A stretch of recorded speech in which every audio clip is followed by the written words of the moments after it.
Chapter 655. Yu Qianqiu stared at the sky and said with a frown, "What is Yin Baikong doing? Does he want to destroy the treasure that he built with his own hands? He is using teleportation to attack." Nongzhu sighed and said, "The strength gap between the two sides is too big. Only by constantly teleporting can he barely maintain his attacking posture. Otherwise, as you have seen before, he is not an opponent of the same level at all. In a head-on fight he can't even resist one blow from his opponent." Could a soul formation final stage expert be able to teleport indefinitely? Yu Qianqiu was puzzled. He can't. That's why he ignited his cultivation and forced himself to use it. When he stops he will be... Zai. Nongzhu shook her head. It seems like this move is useless against him. The difference in strength is too big. Could he really be an immortal from the immortal world? Yu Qianqiu was speechless. He couldn't answer this question either. In the sky, the endless sword energy gradually decreased. The attacks that were as dense as rain were showing signs of weakening. The green spikes in Lu Mei's hands easily broke the incoming sword energy.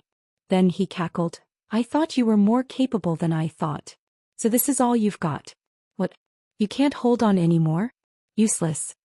What answered him was the sudden appearance of a figure, wielding a sword with both hands and slashing at his head. Lu Mei casually waved his green thorn and easily destroyed it. He clicked his tongue and said, "Can't even withstand a single blow. Really can't withstand a single blow." After a few fruitless attacks, Yin Baikong stopped. He floated in the air and panted heavily. His eyes were lifeless as he stared at Lu Mei. His black robe had been dyed dark red by blood. Drops of blood dripped from the tips of his feet. His face was pale, comparable to Lu Mei's. The group of soul formation stage lords stared at the sky in silence.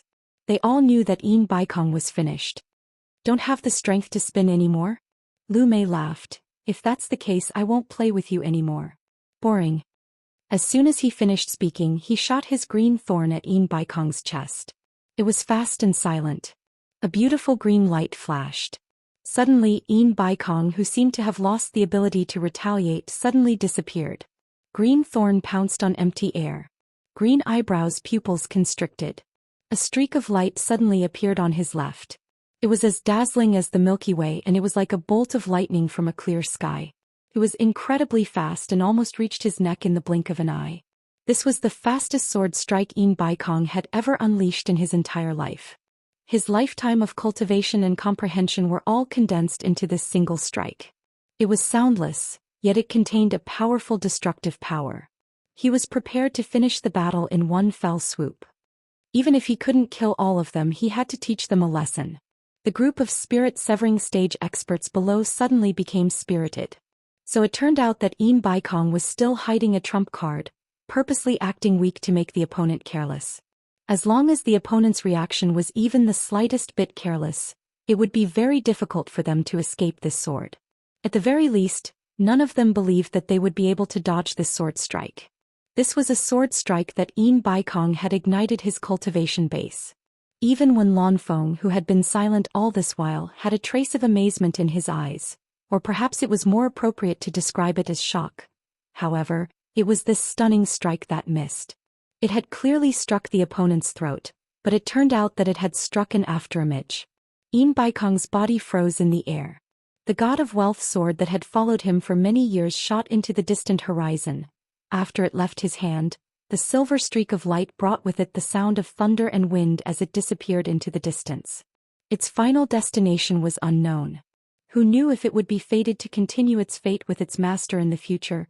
Green Eyebrow stood behind Yin Baikong. A green thorn in her hand had pierced through Yin Baikong's back, through his chest and pierced through his heart. A section of the green thorn protruded from his chest, and beads of blood dripped down.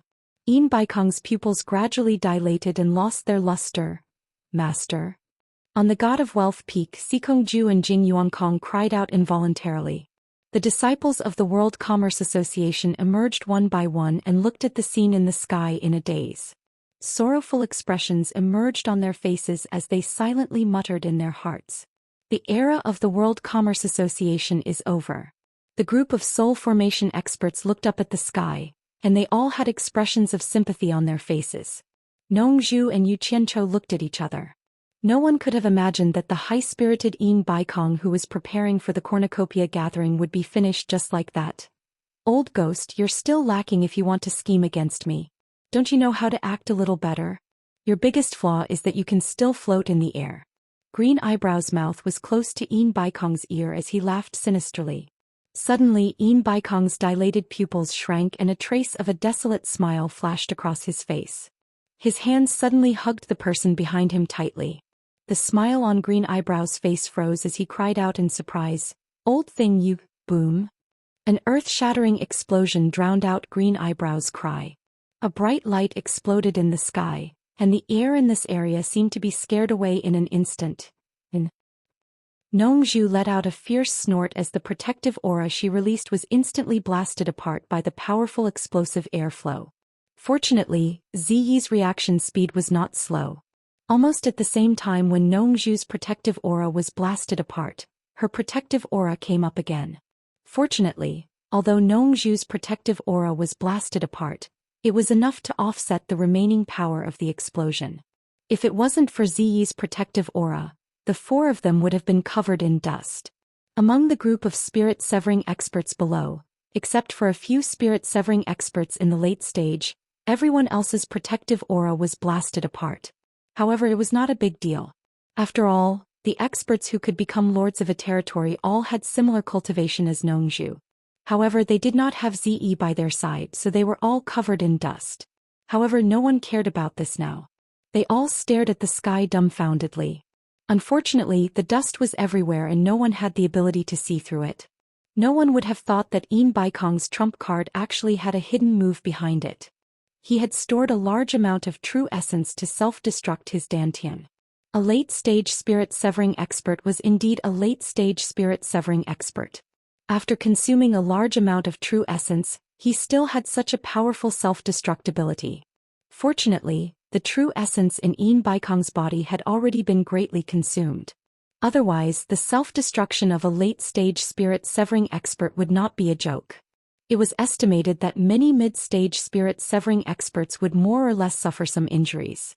While everyone was feeling emotional, they were all guessing what happened to the green-robed man. Guessing was just guessing. No one went up to check. Pei Fong, who was inside the protective aura, had a twitch on his chubby face.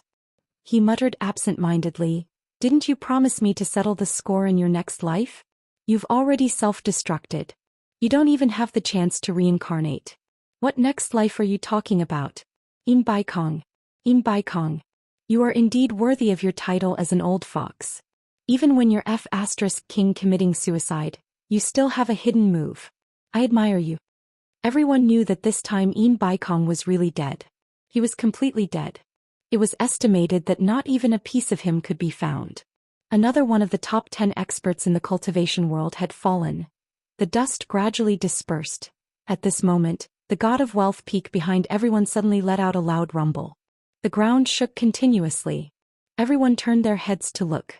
It turned out that due to the impact of the explosion, half of the god of wealth peak had collapsed from top to bottom. There was still half of it standing there. It was an indescribably strange sight. The Hall of Wealth, on top, was still there. There was also that ancient pine tree. This was all thanks to Sikongju and Jing Yuankong's combined efforts. It was as if they had risked their lives to keep these two items on the God of Wealth peak. As if sensing the disappearance of its owner, even the God of Wealth peak was crying in a collapsing manner. With Een Baikong's death, it was unknown whether the enormous world commerce that he had single-handedly founded would continue to exist in the cultivation world. With Een Baikong's death, it was unknown whether cornucopia would be rebuilt and restored to its former glory. Although the dilapidated God of Wealth peak still stood tall, the black-robed old man who had stood under the pine tree for over 1,000 years and often stroked the rough tree trunk while gazing at the sea of clouds would no longer appear. Many people present would remember the voice and appearance of this old fox who would rather die than submit because of this self-destruction. Yu Qianzhou let out a light sigh. He didn't know what to say. Actually, Een Baikong's death was beneficial to him. At least no one would pursue the relationship between him and the elixir. However, why did he feel that Een Baikong's death was a little hard to accept? Was it too sudden? It was hard to explain. Old ghost, you think you can scheme against me like this? You're really an ant trying to shake a tree. You overestimate yourself. A sharp and sinister laughter came from the sky, causing everyone to turn pale with fright. They saw a transparent green ball floating in the sky where the dust had dispersed. The green-robed man was standing inside, safe and sound. That green ball was obviously something similar to a protective aura. It actually blocked Baikong's self-destruction. Too strong. Everyone had this thought. They didn't expect that Baikong's self-destruction wouldn't injure him in the slightest. He was really too strong. The green ball disappeared and green eyebrows landed on the ground in a flash. With his hands behind his back, he looked at everyone indifferently as if he was looking at a group of ants. His gaze suddenly landed on Pei Fong, whose body was very conspicuous. He stretched out his hand and beckoned with his finger. You come out, I have something to ask you. A trace of panic flashed across Pei Fong's face. He wasn't necessarily stronger than Baikong. Thus he tried his best to shrink his body, trying to shrink as much as possible. Then he pretended to look around as if he didn't know who he was calling. However, everyone's gaze was fixed on him. Little fatty, I'm talking about you. Green eyebrows proudly pointed at Pei Fong and said. Pei Fong knew that he couldn't hide anymore. If he knew that this matter would involve him, he wouldn't have stayed and watched the show. He squeezed out a smile on his fat face and walked out. He cupped his hands and said, I'm Pei Fong. What orders do you have for me? Don't be afraid. Green eyebrows casually waved his hand. He seemed to enjoy the feeling of someone trembling in front of him. He was in a good mood as he said to Pei Fong, Fatty Pei, let me ask. Oh, how did you know that my nickname is Fatty Pei? Pei Fong curiously tried to establish a relationship. Green eyebrows was stunned. His expression returned to normal as he said, Nonsense. Your surname is Pei and you're a fatty. If I don't call you Fatty Pei, what should I call you? Pei Fong didn't seem to realize that he was being scolded. Instead, he revealed an almost exaggerated expression of reverence and said in a flattering manner, You are indeed an expert. You can even think of such a question. You really have a divine plan. Chapter 656. Lu Mei looked at him in surprise and found that this guy's flattery was as good as his. But the feeling of being flattered and being flattered were two completely different things. He enjoyed it very much. But the group of lords at the spirit-severing stage had goosebumps all over their bodies. A dignified late spirit-severing expert actually behaved like this. It was like heaven and earth compared to Baikong, who would rather die than submit. But they just felt uncomfortable and didn't mean to look down on him. How many of them hadn't experienced bowing and scraping before? They just didn't fawn as disgustingly as Pei Fong. Fatty Pei, cut the crap. Although Lu Mei said so, there was a trace of appreciation in his eyes. Let me ask you, who here is called Bai Chongchun? His eyes fell on Wen Lanfeng, Hu Chongshou, Ouyangda and Qi Jujuan. These four were the ones with the highest cultivation. Ah! Pei Fong screamed and then asked hesitantly, You are looking for Bai Chongchun? To be exact, he was startled and so were the others. Even if the person in front of them might be from the immortal world, it didn't seem to be more frightening than Bai Chongchun. After all, Bai Chongchun's despotic power had suppressed them for so many years that they were all scared to the bone. Everyone looked at each other. Nongzhu and Yu Qianchou looked at each other. Who was this person? Why did he come here to look for Bai Chongchun? Was Bai Chongchun also in contact with people from the immortal world? Lu Mei narrowed his eyes and took in everyone's reaction. He smiled and said, It seems that Bai Chongchun is here. Who is Bai Chongchun? Come out and answer me. The surroundings were quiet and no one dared to say anything. Then again, after being suppressed by Bai Chongchun for so many years, who dared to talk about Bai Chongchun in front of so many people? After waiting for a while, no one spoke. Lu Mei's green eyebrows trembled and he sneered, Fatty Pei, point out to me who is Bai Chongchun. Pei Fong was shocked. Whether it was Bai Chongchun or this strange green-robed man, he couldn't afford to offend them. He didn't know if these two were friends or enemies, but from the way they spoke, it was more likely that they were enemies. It was better to figure it out before dealing with them. Thus, with a face full of smiles, he nodded and bowed as he asked, May I know why you are looking for Bai Chongchun? If someone else had asked a question instead of replying, Green Eyebrow would have been unhappy. However, Pei Fong's respectful attitude made him feel comfortable. He snorted coldly and said, Bai Chongchun, you destroyed the gate to the underworld and angered the underworld emperor. He sent me here to punish you. Why do you think I'm looking for him? It was so quiet that one could hear the chirping of birds in the distant forest and the gentle breeze. Everyone was stunned. Bai Changchun had actually reached the legendary underworld gate and even destroyed it? The number one expert in the world was indeed the number one expert in the world. He was too bold to actually dare to mess with the netherworld. As a result, even the legendary emperor of the underworld was alerted, and this person was actually an emissary from the underworld. No wonder it was so powerful. Nongzhu rolled her dead fish eyes and slowly tilted her head to stare at Yu Qianzhou.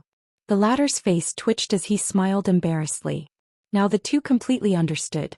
It turned out that the destruction of the underworld gate had attracted this god of plague. Yin Baikong's death was a little unjust. Bai Changchun was also wronged.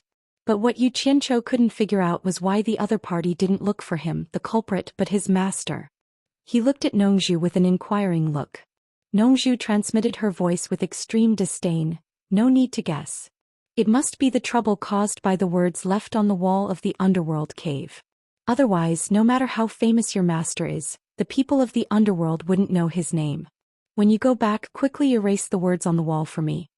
It seemed that having bad handwriting had its benefits. At least it wasn't that easy to recognize. Yu Qianzhou didn't say anything. Pei Fong had a dull expression on his face. He really didn't know what to say. But Green Eyebrow wouldn't let him get away with it. He asked again, Fatty Pei, who is Bai Changchun? Point it out to me or else. Humph. Pei Fong's face was bitter and he was almost crying. He wanted to test whether the strange green-robed man was Bai Changchun's friend or foe. If it was a friend, he would naturally tell the truth. If it was an enemy, he could also tell the truth. It would be great if he could get rid of Bai Changchun with the help of the strange green-robed man. Bing Qingzi ran away and Yin Baikong died. If Bai Changchun, who was above him, also died, he would be very comfortable in the future. But he never thought that Bai Changchun would dare to provoke the underworld. This was a little too ridiculously strong. In this case, if Bai Changchun and the strange green-robed man fought, it was still uncertain who would win. But if Bai Changchun won, how could he let go of the informant? If he lied, the green-robed man would definitely get even with him. It was difficult. The group of lords of the soul formation stage also looked at him with sympathy. They could all understand his feelings. Do you want me to force you to say it? Green Eyebrow was a little impatient. Pei Fong had no other choice. He had to get through this first. He was just telling the truth. Bai Changchun shouldn't be so petty, right? He coughed and said with a wry smile, It's not that I don't want to point it out, but Bai Changchun isn't here at all. Bai Changchun is the world's #1 expert. He lives in the demon domain all year round. Why would he hang out with small figures like us? His words were very respectful to Bai Changchun. He completely had an attitude of not offending either side. The world's #1 expert? No wonder he dares to say that he's invincible in the world.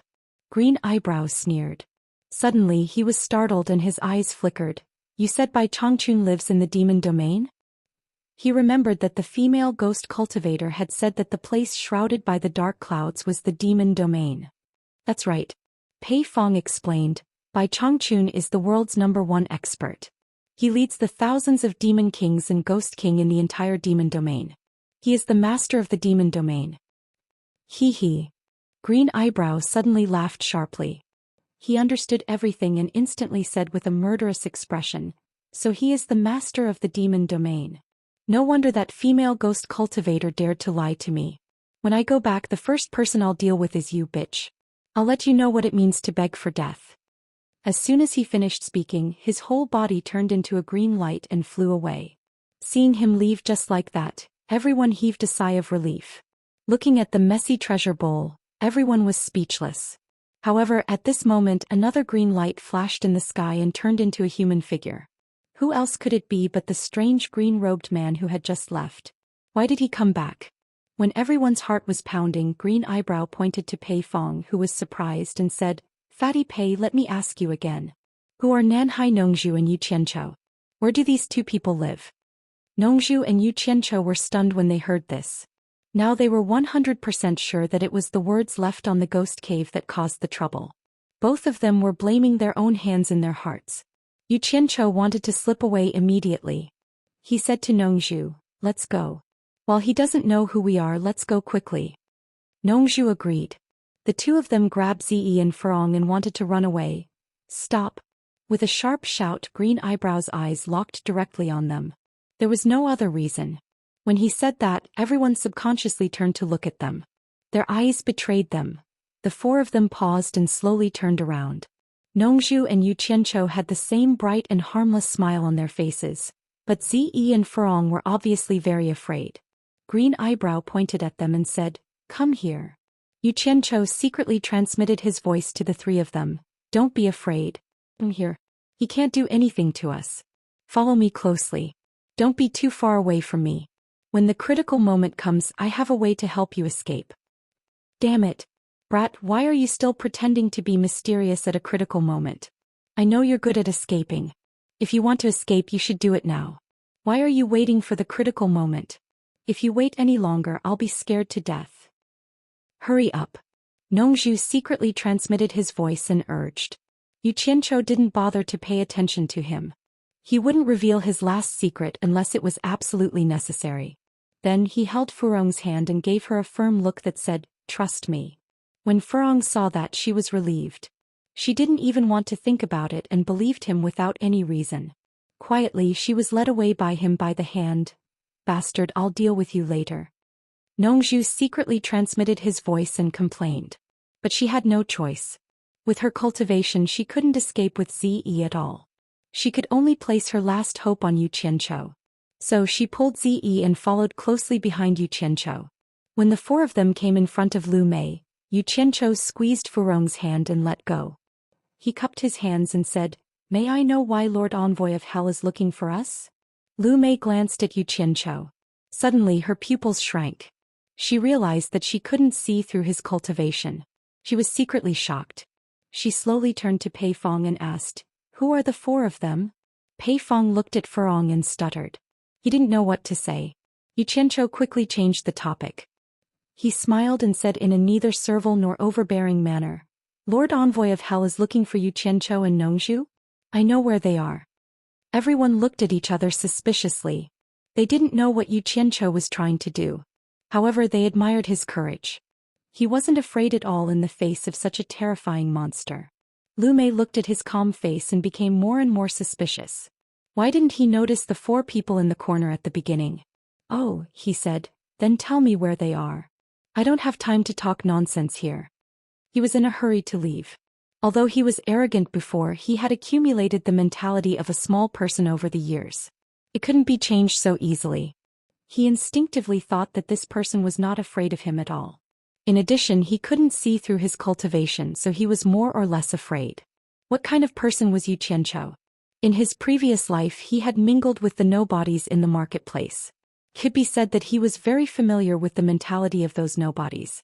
He could tell at a glance what kind of character the other party was. He was a coward.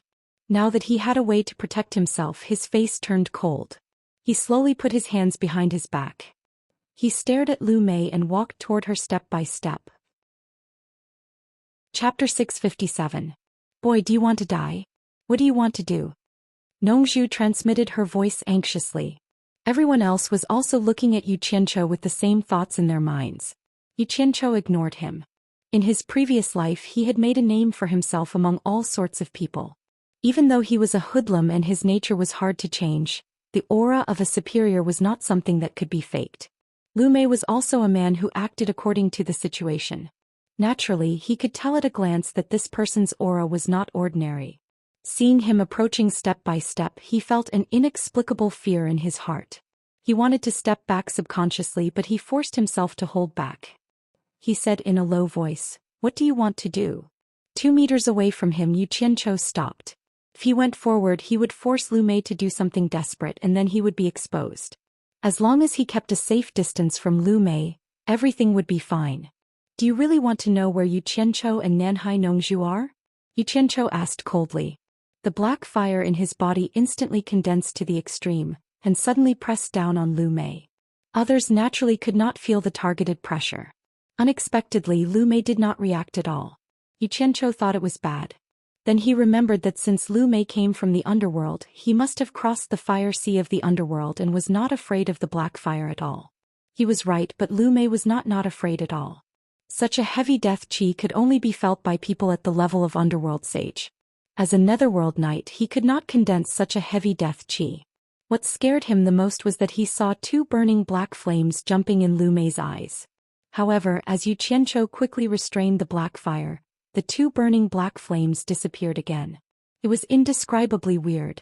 Lu Mei intuitively thought that Lu Mei's cultivation was higher than his, and it was very likely that he also came from the underworld. His heart was pounding. However, he soon realized that something was wrong. The human aura around the other party was very heavy. It was obvious that he was someone from the human world. If they were from the underworld, they wouldn't be able to do anything to him. He was the messenger of the underworld emperor and Lady He Qi, who in the underworld dared to make things difficult for him. Even if they were from the celestial world, they still had to respect the emperor of the underworld and Lady Blackpool. But that's not right. People from the celestial realm don't have human qi. That's strange. Amidst his doubts, he calmed himself down and nodded. I can tell that you aren't an ordinary person. I'm here by the order of the underworld emperor and the decree of the Lady of Blackpool. I hope you can cooperate with me and tell me the information about those two people. The politeness of his tone almost made the group of people's eyeballs fall out of their sockets. The title of this sovereign had also changed to this envoy. Nongzhu is even more stunned. It turns out that this strange green-robed man is easily frightened. He only bullies the weak and fears the strong. Ziyi's face was filled with admiration. However, Furong didn't think it was a big deal. He had always believed that Yu Qianqiu was the best. Seeing him like this, Yu Qianqiu finally felt more at ease. It seemed that the other party still had some scruples about the black fire. Otherwise, his attitude wouldn't have changed so quickly. What he didn't know was that the other party didn't have scruples about the black fire at all. He didn't even think about the black fire. Instead, he was worried about the vigorous dead qi and thought that Furong was a master. In fact, if Yu Qianqiu used the blue fire, the other party would really be afraid. Although the power of the blue fire was not as powerful as the black fire or the legendary purple fire, it was still a raging fire of extreme yang. It was the natural nemesis of the underworld cultivators. Ghost cultivators or meditation cultivators with low cultivation couldn't resist the blue fire at all. They would be burned to death immediately. The power of the earth fire in his body could make the ghost king Meng Yan have a hard time resisting it. Not to mention the blue fire of the three true fire, which could be said to be the nemesis of the underworld. Some things were so strange. People thought they couldn't play any role, but in fact they were very useful. Everything in the world usually had a fixed number. It was the truth that one thing could subdue another. Everything had its own value. As the saying went, lonely yin couldn't grow and lonely yang couldn't grow. One's loss and the other's gain. The operation of the way of heaven was called balance. Whoever broke the balance would be punished by the way of heaven in order to maintain the balance. So you were sent by the emperor of the underworld and Madame He Qi, sorry for not recognizing you. Yu Qianqiu cupped his hands as if he had heard of the emperor of the underworld and Madame He Qi. However, he had heard of the emperor of the underworld. It was estimated that there were very few people in the cultivation world who hadn't heard of him. As for Madame He Qi, who the hell knew who she was? LV Mei was emboldened. So what if your cultivation is high? Do you dare to disrespect the emperor of the underworld and Madame He Qi? But he still cupped his hands and said, please tell me the whereabouts of those two people. Yu Qianqiu nodded and said, I can tell you, but I'm afraid that you can't get in even if you find the place. I advise you to give up the idea of looking for those two people. Even he said so. Could it be a very powerful place? LV Mei was taken aback. Then he shook his head and said, it doesn't matter. As long as I try my best, I have a clear conscience. His words sounded nice, but in fact he had already made up his mind. If it was a powerful place, he wouldn't have to look for those two people. He just wanted to find Bai Changchun and get back the stolen things. The most important thing now was to finish this formality and leave as soon as possible. He didn't want to talk nonsense with this strange guy.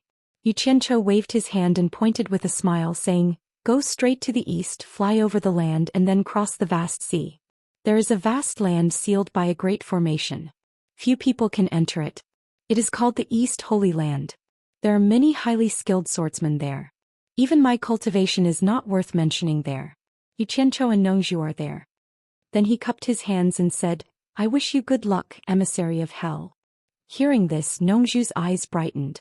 She realized that this was a good way to solve the problem once and for all. Tricking him to go to a place where he couldn't enter, he naturally wouldn't be angry. At that time he would have to go back to the underworld obediently. The two of them didn't have a deep hatred with the underworld. Would the underworld have to find them? Impossible. That would be too degrading.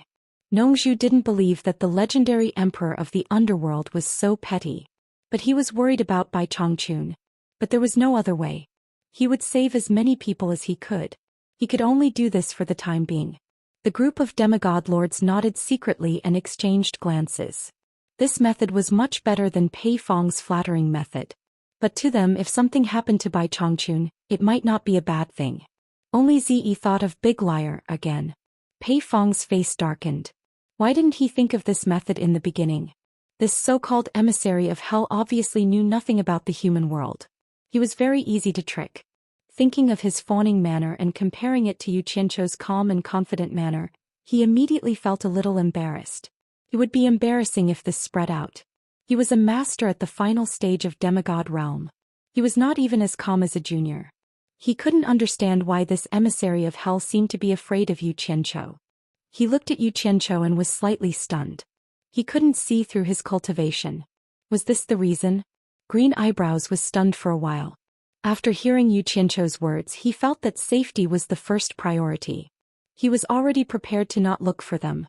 He couldn't lose his life just because he came to the human world. Anyway, Mrs. Blackpool didn't know who Nanhai Nongzhu and Yu Qianzhou were. He cupped his hands and said, "Thank you for telling me. Goodbye."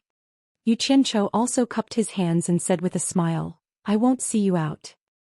However, just when everyone thought that the strange green-robed man was about to leave, they suddenly saw the strange green-robed man's face sink.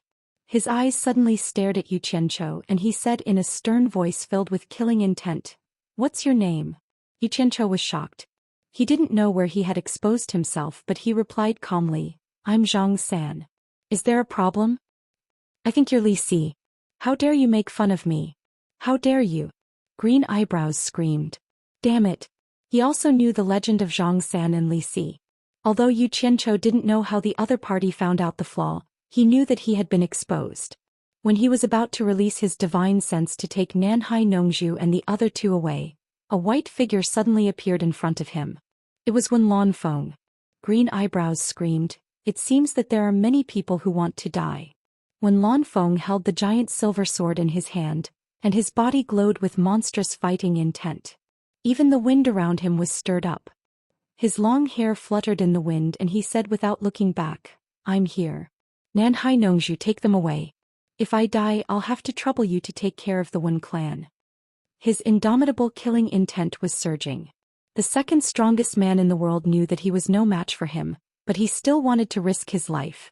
If it weren't for the fact that the situation was unclear and he was worried that no one would protect Lu Yanqing, he wouldn't have watched Yin Baikong die like that. Lu Yanqing wanted to save Yin Baikong several times, but he forced her to stop. For him, Lu Yanqing's safety was the most important thing. Now that he found that the green-robed man wouldn't harm others for no reason, Lu Yanqing should be fine. Seeing that even a junior like Yu Qianzhou could face it bravely, and he had promised to take care of Yu Qianzhou in front of Bai Chongqun, how could he stay out of it now that Yu Qianzhou was in danger? To be able to stand at the peak of the cultivation world, who didn't have a sense of pride in their hearts. They fought and fought, but they were unwilling to submit to others. No matter how cunning and selfish Yin Baikong was, he would rather die than submit at the critical moment. That magnificent feat of self-detonating his dantian had made Wen Lanfeng's blood boil, and he almost couldn't suppress it. Now that it was time to fulfill his promise to Bai Chongqun, he stood up without hesitation. Even if he died, he would fight for his reputation, for his dignity. He didn't want to hide like a turtle and let that woman look down on him. Wen Lanfeng, Nanhai Nongzhu and Lu Yanqing shouted almost at the same time, and their tone was very anxious. Yu Qianzhou was speechless. It seemed that he had to bring 2 more people with him and 2 more people would know his secret. Just as he released his divine sense, there was suddenly a sonorous hum that sounded like a vajra subduing a demon. It was cold and arrogant and it shook people's hearts. Yu Qianzhou's legs went soft and he almost couldn't stand still. Chapter 658. Yu Qianqiu was just about to curse that scary bastard in his heart, but he suddenly felt something was wrong. The voice was so familiar. He turned around and saw a man standing on the edge of the collapsed God of Wealth peak, which was as if it had been cut by a knife or an axe. The man stood upright with his green robe fluttering gently in the wind. With his cultivation, although he couldn't see the man's face clearly, he was too familiar with his majestic and arrogant standing posture. And that signature green robe, Yu Qianqiu was stunned. The old guy came out of the mountain. In fact, he was not the only one who was scared by the cold snort. Many of the low-level cultivators hiding behind the God of Wealth peak were so scared that they even fell down on the spot with their ears buzzing. As for the group of deity transformation stage lords, their hearts trembled when they heard that cold snort, which sounded like a Vajra subduing a demon. It was not the first time they heard it. Every time they heard it, what happened next was extremely terrifying. Everyone looked up at the top of the mountain. Yu Qianqiu couldn't see it clearly, but the cultivators of the deification stage saw it clearly. They were all horrified. It was really Bai Changchun. He actually came here. Nongzhu was shocked and murmured, "Why is he here? It's going to be interesting." Ziyi's knuckles turned pale, but she was very excited and her eyes were shining. It turned out that Elder Bai, whom she admired the most, was here. Now someone was going to teach that green-robed monster a lesson. She was very confident in Bai Changchun. In her eyes, Elder Bai was an invincible legend. LV Mei was not a fool. From everyone's reaction, he could tell that the guy who stood on the top of the mountain and looked into the distance without even looking at them was definitely not an ordinary person. Especially the cold snort just now. His cultivation must be extraordinary. Then he called, "Fatty Pei." Pei Fong made a sound of awe and turned around to look at him. LV Mei glanced at the God of Wealth peak coldly and asked, "Who is that old guy up there? Please use your brain. Who else could it be?" Pei Fong shook his head with a bitter smile and did not answer.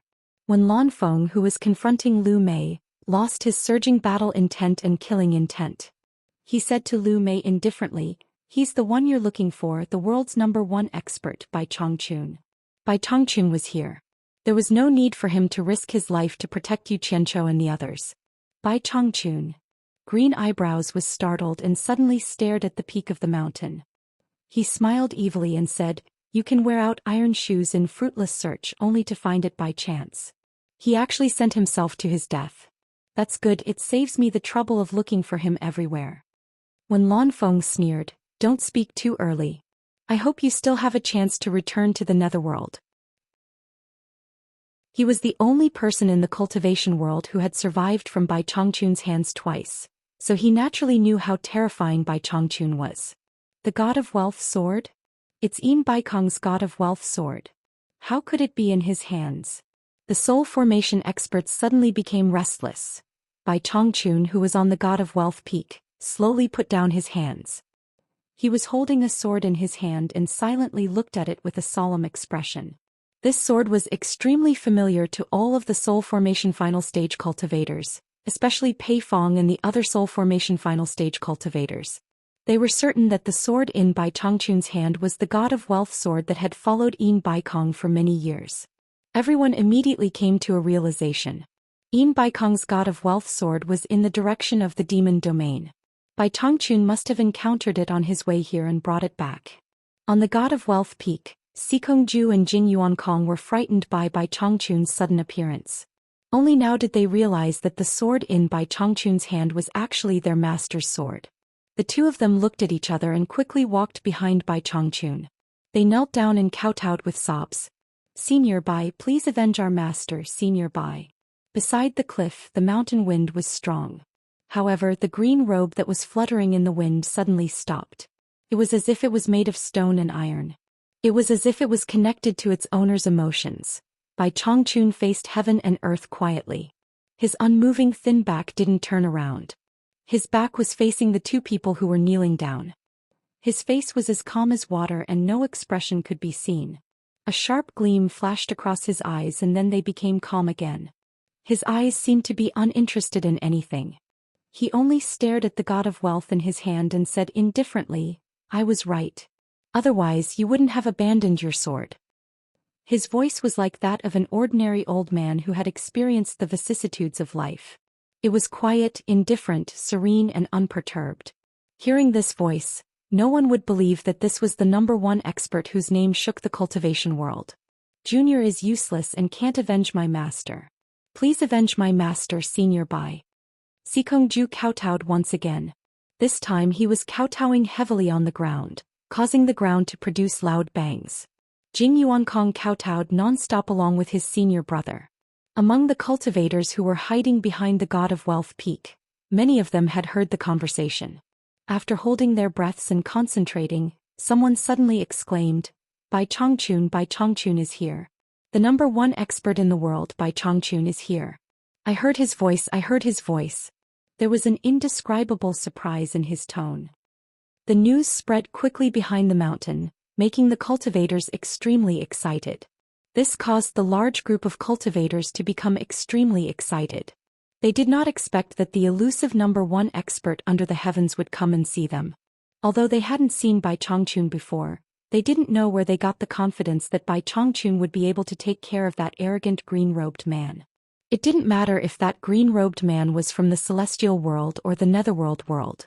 They believed that Bai Changchun would win. To them, the name Bai Changchun was an undefeatable legend in the cultivation world. He was an immortal legend that only existed in legends. He was a monumental monument that no one in the cultivation world could surpass in the past or the future. Ever since they stepped into the cultivation world, they had heard of such a person. He was ethereal and mysterious, and they could never see his true appearance. But every single person they met who talked about this legendary figure had a face full of reverence and sincerity. Over time, this legendary name was engraved in every cultivator's heart, accompanying every cultivator as they grew. That was a legendary figure that every cultivator dreamed of meeting since they stepped into the cultivation world. They tossed and turned restlessly in bed, longing to meet him. But today that legendary immortal legend didn't disappoint everyone. Just at the critical moment when the underworld messenger was acting arrogantly in the mortal world, he was like a rising sun in the darkness, appearing just in time and giving everyone hope. No matter what kind of enmity everyone had, when faced with bullying and oppression from the outside world, they would always feel a sense of solidarity against a common enemy. Especially those disciples of the World Chamber of Commerce, they hoped that someone could help them vent their hatred. They were perturbed and uneasy. They really wanted to meet that immortal legend. If they missed this opportunity, they would probably never be able to eat or sleep in peace for the rest of their lives. But at this time they were more or less afraid. Could they go out? But at this time someone took the lead and threw caution to the wind. One person flew up with a swoosh, circled around God of Wealth Peak and quickly landed on the edge of the mountain surrounding cornucopia with his heart thumping wildly. With someone taking the lead, countless figures flew out from behind God of Wealth Peak like locusts, landing on the edge of the mountain surrounding cornucopia one after another. Each of them were so excited that their gazes jumped around, desperately trying to see that immortal legend on God of Wealth Peak. But with their cultivation almost no one could see clearly. They could only faintly see a green-robed man standing upright on the mountain peak, but unfortunately they couldn't see his appearance clearly. Is that the green-robed man? It should be. I saw him too. Although no one could see clearly, that green-robed figure gave everyone incomparably strong confidence. Their tone was one more excited than the other, completely forgetting the situation where they had to flee in a sorry state. The people at the foot of the mountain stared at the top, but Bai Changchun only looked at the sword in his hand. Hearing the sounds of kowtowing behind him, Bai Changchun was silent for a moment, then asked, "How did Bai Kong die?" The two of them straightened their bodies, their faces filled with grief and indignation. Sikongju described the process of how his master died in battle in detail. When he talked about how Bai Kong, a dignified soul formation final stage cultivator, self-destructed his Dan Tian to perish together with the enemy, Bai Changchun frowned. He put down the sword in his hand, and his gaze locked onto the green-robed man at the foot of the mountain for the first time. At the foot of the mountain, Lu Mei and Bai Changchun's gazes met, then immediately laughed sharply. What arrogance! Let me see just how high this so-called world's #1 expert can be. His figure disappeared without a sound, then suddenly appeared on the opposite side of the mountain peak, hovering in the air face to face with Bai Changchun less than 10 meters away.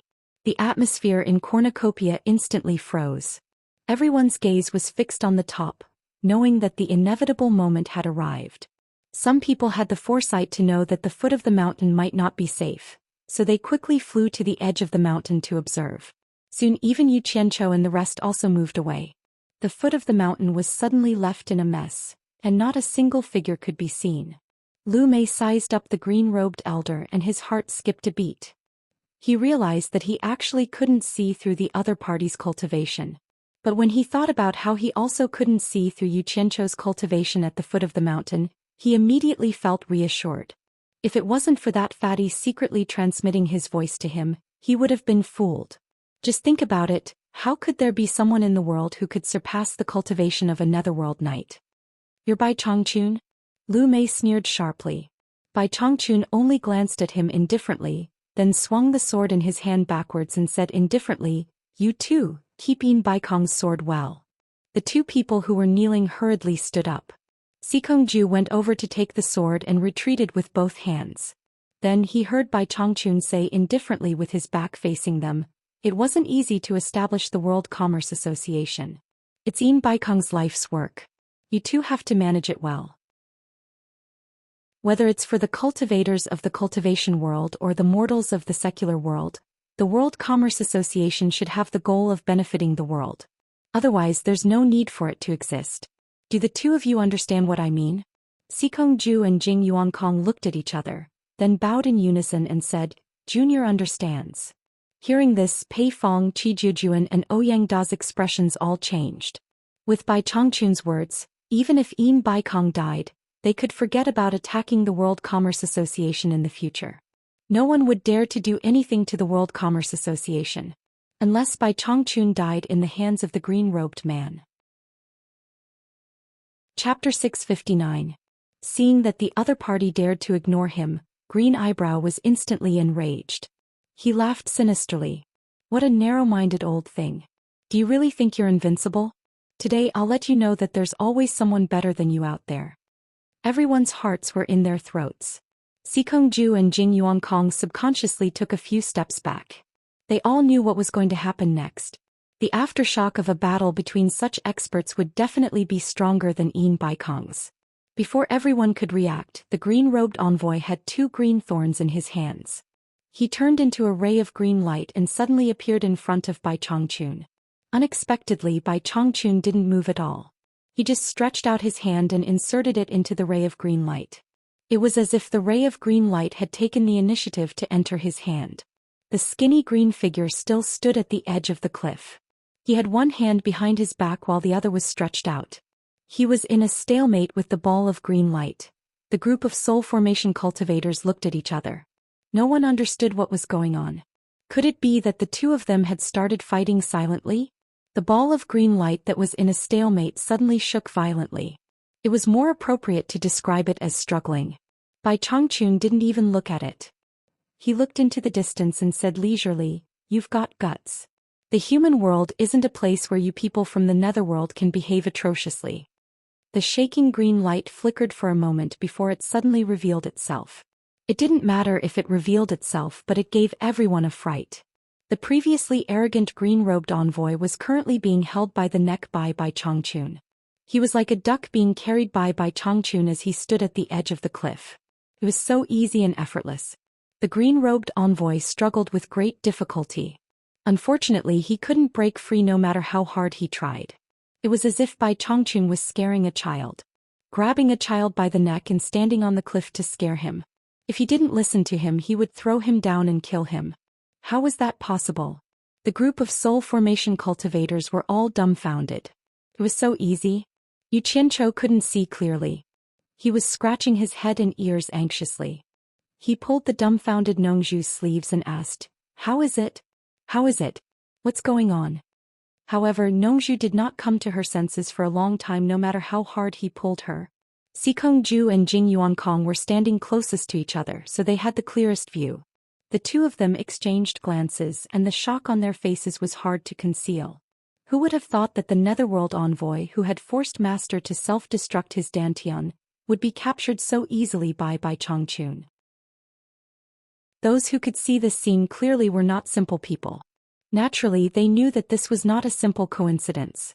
If not for the fact that his cultivation was far stronger than the other parties, reaching the level where he could lift something heavy as though it were light. There was no way he would be able to grab the other party's neck so easily. Everyone instinctively shrunk their necks. They could not imagine what it felt like to be grabbed by the neck by that hand. Even the green-robed netherworld envoy who had such a powerful cultivation could not move at all. What would happen if it were to grab their necks? For those who were restless and had thoughts of plotting something behind Bai Changchun's back, Bai Changchun's heart was filled with hatred. This grab was even more uncomfortable than grabbing his own neck. Immediately, all his thoughts vanished into thin air. Strong. Too strong. Bai Changchun was indeed Bai Changchun. No wonder he was the #1 expert in the world. He was ridiculously strong. The soul formation experts had no choice but to admit defeat. When Lan Feng, who had been staring at the god of wealth peak, could not help but shake his head and smile bitterly. Only now did he realize how big the gap between him and Bai Changchun was. It was not just a small gap. He could survive from Lu Xing's hands twice. Even he did not believe that Lu Xing did not show mercy. With his neck tightly gripped, Lu Xing's pale face turned black. He bounced his limbs like a toad, looking very miserable. He wanted to stab the green thorns in his hands forward, but the moment he raised his hands, the pressure on his neck increased. He had no choice but to withdraw his hands obediently. The terrifying energy from that hand suppressed the netherworld energy in his body to the point that he did not even have the chance to release the green thorns. Bai Changchun's leisurely gaze fell on the half-dead Lu Mei, who was bouncing up and down. He said indifferently, "Didn't you want to let me know that there is always someone better than me in the world? I've been waiting for this day for almost 2,000 years. Don't let me down. Show me all you've got." Gee. Green eyebrows let out a strange sound from his throat, his eyes bulging outwards. He felt that Lu Xing's hand suddenly increased when he said that. His neck was on the verge of breaking. If Lu Xing exerted more pressure, his neck would probably be separated from his body. Bai Changchun stared at him coldly and said in a deep voice, "Show me all you've got. Don't think about running or you'll die miserably. Do you understand?" Sikong Ju and Jing Yuankong were dumbfounded. The minds of all the soul formation stage lords went completely blank. Ka. Green Eyebrow couldn't utter a complete word in her throat. She tried her best to move her head slightly to show that she understood. After Bai Changchun understood what he meant, he raised his hand and threw Lu Mei down the mountain with a whoosh. Before anyone could react, they heard a loud boom and felt the ground beneath their feet tremble. Dust was rising at the foot of the mountain, and a huge hole was faintly discernible in the dust. When the smoke and dust dissipated, everyone saw a man covered in dust. He was hugging his neck as he tried to adjust himself. His green robe had already turned gray and his hair was a mess. Black blood seeped out of his 7 orifices. He no longer looked like the arrogant netherworld envoy he had been before. The soul formation cultivators looked at each other and were speechless. As for those cultivators with average cultivation, even if they could not see clearly, they could tell from the situation that one was still standing on the mountain peak while the other had dug into the ground to eat dirt. They naturally knew that Bai Changchun had won the first exchange of blows. Bai Changchun, the undefeatable legend, did not let them down. They were extremely excited. After the green eyebrows in the pit slightly adjusted, it turned into a green light and flashed to the sky again. Looking down at Bai Changchun, it laughed fiercely. "Just now I was just careless and gave myself to you.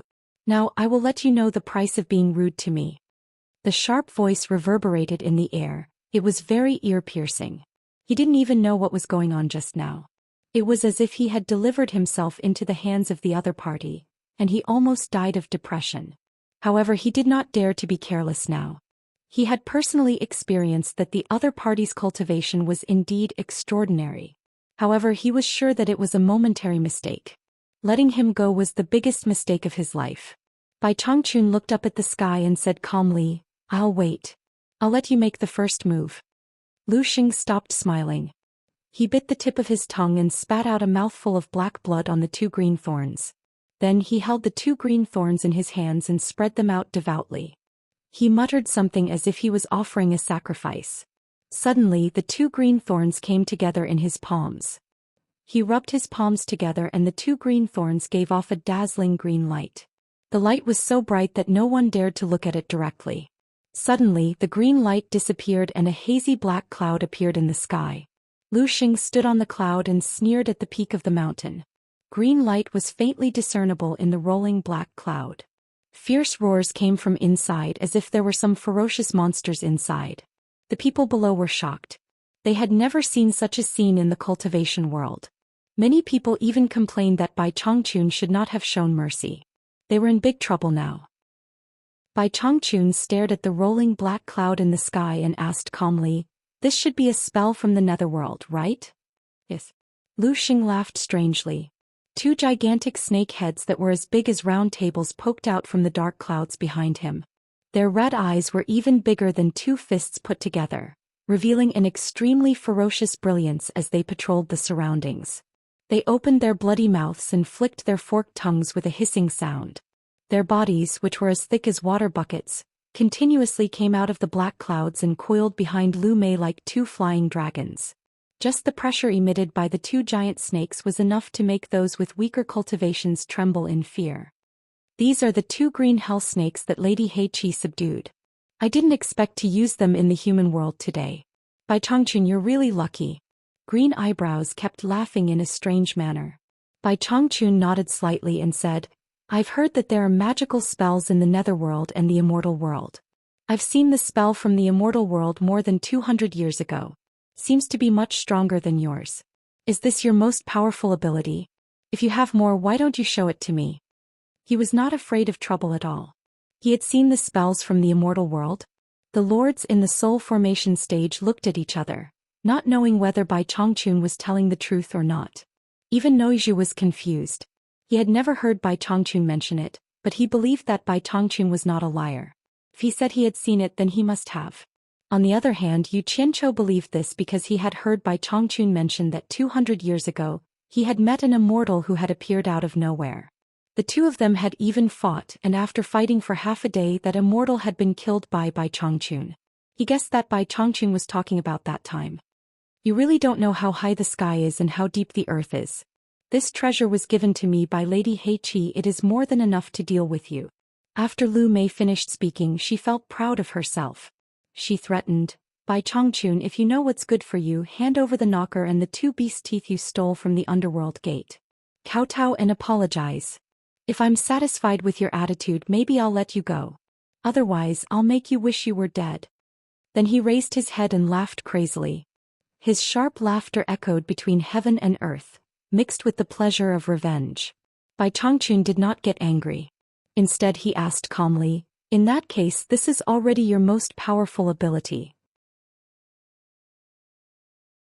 Chapter 660. Hee. Lu Mei laughed sinisterly and said, "Bai Changchun, I'll give you one last chance. Hand over the thing and surrender to me.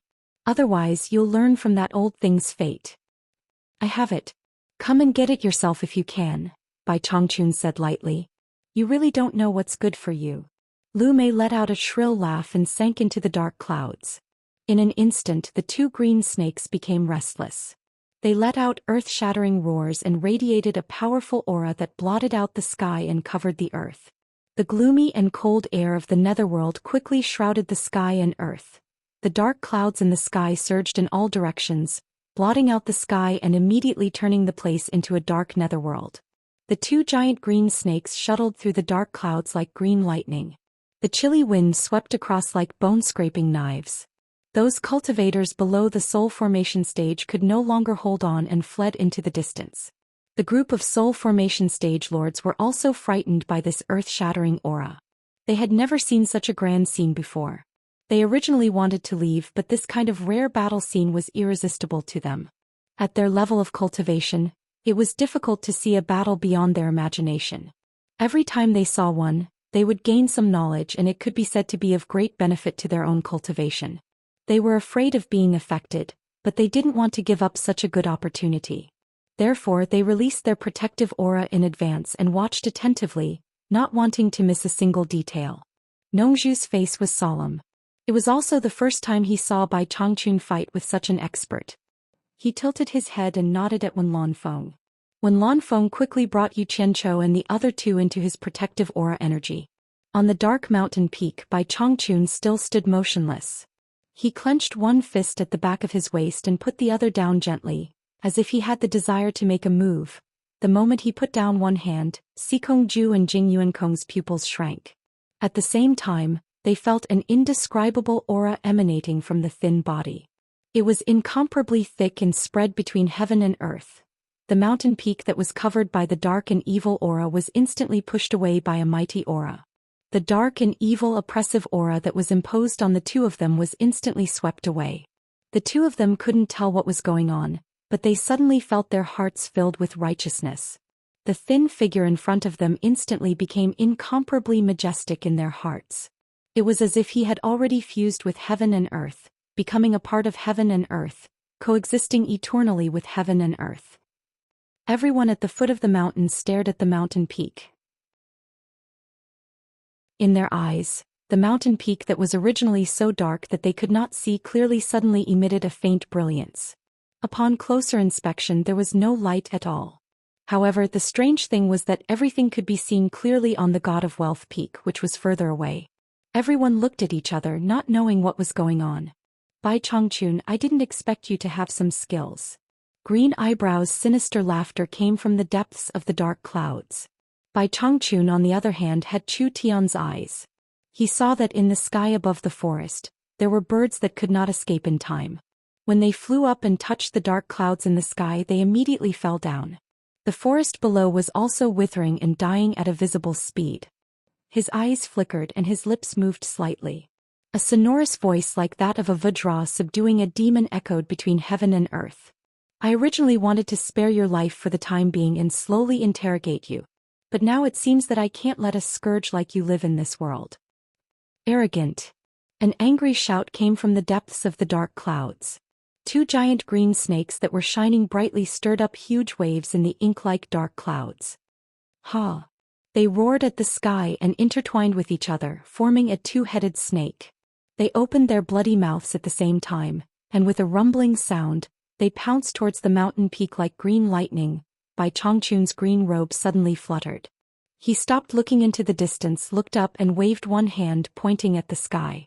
He put two fingers together and a dazzling white light that was 6 meters long and 2 meters wide appeared. The moment the dazzling white light left his hand, there was a bang, like a thunderbolt on a clear day. The blast formed a powerful shock wave that spread out. Even the soul formation stage cultivators 1,000 meters away had to circulate their chi to resist it. Those with weaker cultivation were immediately pushed by the powerful shock wave along with their protective aura, and slid on the ground for more than 10 meters before they stopped. The group of people was terrified. They didn't expect that they could still be affected even though they were hiding 1,000 meters away. At this time, everyone had no time to think about anything else. While trembling in fear, they stared at the sky without blinking, for fear of missing a wonderful moment. They saw that the sharp light that seemed to be able to split the sky and earth illuminated the surroundings as if it was daytime. It whistled towards the two giant green snakes that were pouncing towards it. The two arrogant green snakes seemed to feel afraid in the face of such a fierce and earth-shaking attack. They panicked and wanted to dodge. However, they forgot that in order to increase the power of the attack, the two snakes had tangled into one, so it was a bit troublesome to dodge. They couldn't understand each other, so they opened their heads to one side. They wanted to dodge, but their bodies were connected to each other. They screamed in horror and wanted to scatter, but their long bodies were tangled together, making it difficult to separate. In the end, it was a bit too late. Bai Changchun didn't make a move, but once he made a move, it was a fatal blow. The shocking light shot towards the center of the entangled two giant snakes. It was stable, accurate, ruthless, and fast. It was precisely the center where the two giant snakes were entangled. The sharp light that was as bright as a comet broke through the two giant snakes effortlessly with a swoosh. It didn't stop there. It glided across the sky brilliantly, piercing through the dark clouds and causing them to undulate uneasily. Ah! Two shrill screams echoed in the sky. Because the two giant snakes were entangled together, they were split in the middle. Instantly they were cut into more than 10 pieces. Black blood with a fishy smell fell down like rain. What else do you have? Show me. Bai Changchun stood at the peak of the mountain and shouted. His voice resounded between heaven and earth. In the dark clouds, Lu Mei was already dumbfounded. The green thorn of the nether snake that Madame Blackpool had given him was his trump card. He had dealt with many people in the netherworld with it, But he didn't expect it to be so vulnerable in the hands of his opponent. That frightening light had already scared him out of his wits. Just this move alone wasn't something he could defend against. It was too powerful. He didn't have any more powerful skills to use. Escaping was the most important thing now. When Lu Mei came back to his senses, his first thought was to escape. You've brought disaster to the human world and you still want to run away. Bai Changchun, who was at the peak of the mountain, quickly sensed his opponent's movement. He shouted angrily and teleported to the sky.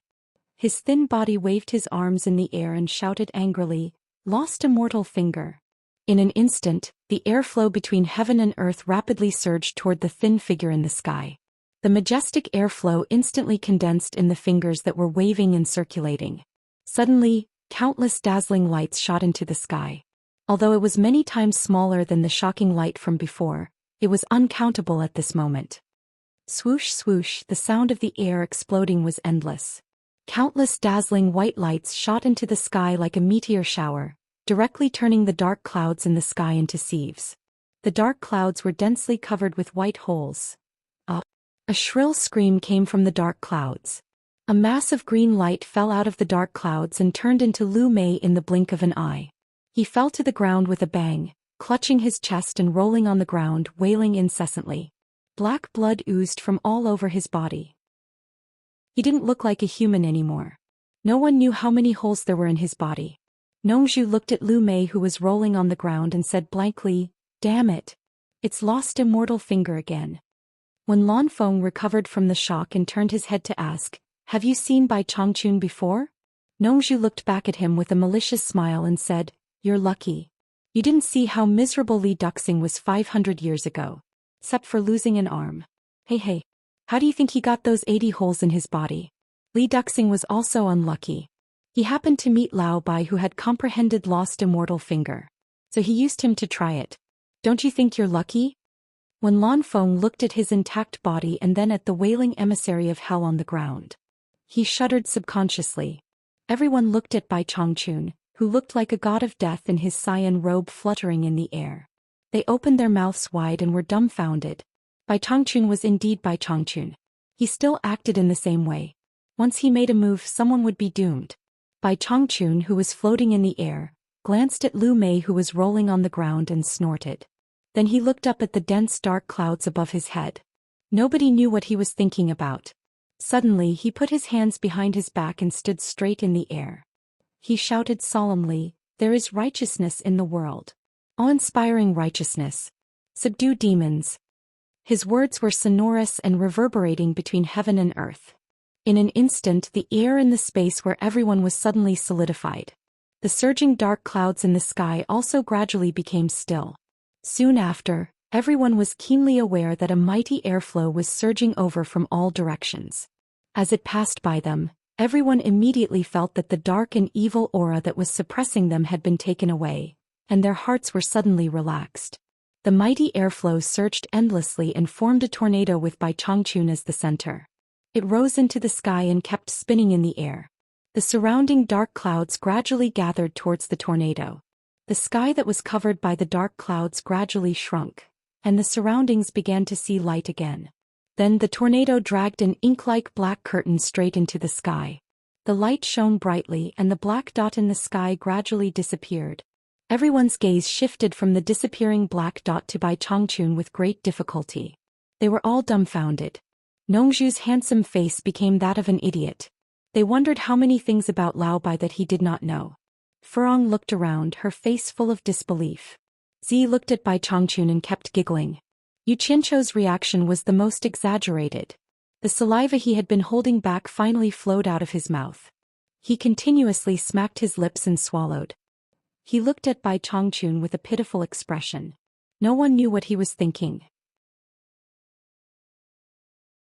Chapter 661. In the bright and beautiful sky, the figure suddenly disappeared from everyone's sight. Bai Changchun landed on the ground and stared at the rolling green eyebrows.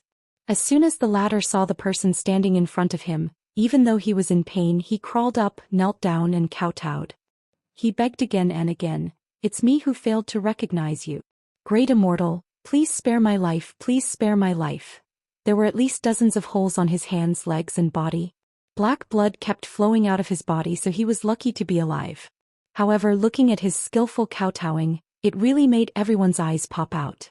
There was no trace of his previous arrogant and domineering appearance. Bai Changchun stared at him coldly and said indifferently, "Compared to the guy 200 years ago, you are far inferior. He still had the strength to fight with me, but you can't even withstand a single blow.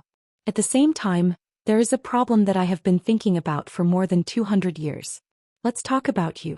Your cultivation is obviously not as good as mine, but we set off from the demon ghost region at the same time, and I can't catch up with you in terms of speed. I'm very puzzled. Can you explain it to me?" Yes. Green Eyebrows nodded repeatedly, crawled on the ground and hurriedly replied, "As long as great immortals spare my life, I will tell you the truth." "Are you bargaining with me?" Bai Changchun said indifferently. I dare not. Green Eyebrows hurriedly kowtowed. He could feel the killing intent in the other party's words. Bai Changchun snorted coldly, "If you don't answer, die. If I'm not satisfied with your answer, die." I'll tell you. Green Eyebrows' face was covered with black blood, but it still couldn't hide the horror on his face. He said in a trembling voice, "Although I don't know why, with great immortals' cultivation, you should have ascended to the immortal realm long ago. Otherwise, the flesh and blood of the human world can't bear such a strong cultivation like great immortal. The passage to the immortal realm has the effect of refining the body. It was only during the process of ascending that a new body was forged that it could withstand a stronger cultivation, and thus continue to climb to the peak of cultivation. This is just like the netherworld fire on the way to the underworld, which can also refine a new body for ghost cultivators in the human world. This is also why the cultivators of the mortal world are often inferior to the cultivators of the immortal world and the netherworld. Of course, you are an exception, great immortal." Bai Changchun nodded thoughtfully and said to himself, "So that's how it is. I understand now. So it was my body that restricted the use of my cultivation. I had noticed this a long time ago. No wonder. Unfortunately, no one has been able to go to the immortal world yet, not even me." Lu Mei, who was prostrating at the side, raised her bloody face and asked weakly, "Great immortal, can you let me go now?" Bai Changchun met his pitiful pleading gaze and asked expressionlessly, "If I kill you, do you think the underworld will send a stronger person?" Green Eyebrows screamed like a cat whose tail had been stepped on, "Great immortal, please don't kill me. If you kill me, Madame Blackpool will know immediately. She has many experts under her command and will definitely send experts from the underworld to trouble you. I am just a nobody in the underworld. Great immortal, you don't have to offend Madame Blackpool for me. When I go back, I will erase the matter of the gate of the underworld in front of Madame Blackpool. I guarantee that no one from the underworld will come to the mortal world to trouble you. Great immortal, please think twice." Yu Qianqiu and Nongzhu looked at each other and smiled bitterly. Nongzhu shook her head and sighed, thinking, "You are such an unlucky guy. Why did you have to say that Madame Blackpool has many experts under her command? If I kill you, she will send experts from the underworld to trouble me. It will be strange if Crazy Ol doesn't kill you. If you say that you will send experts to trouble Crazy Ol after you go back, Crazy Ol will let you go immediately." As expected, Bai Changchun's eyes lit up. He stared at Lu Mei and asked, "When people from the underworld come to the mortal world, do they all come out from the place where you came from?" Lu Mei was stunned. She didn't know what he meant. But to save her life, she answered honestly, "Yes, that is the passage from the underworld to the mortal world." Bai Changchun nodded slightly and said, "In that case, I only need to stay at the entrance of the cave to wait for the experts from the underworld to come out. Since I can't go to the underworld, this is a good idea."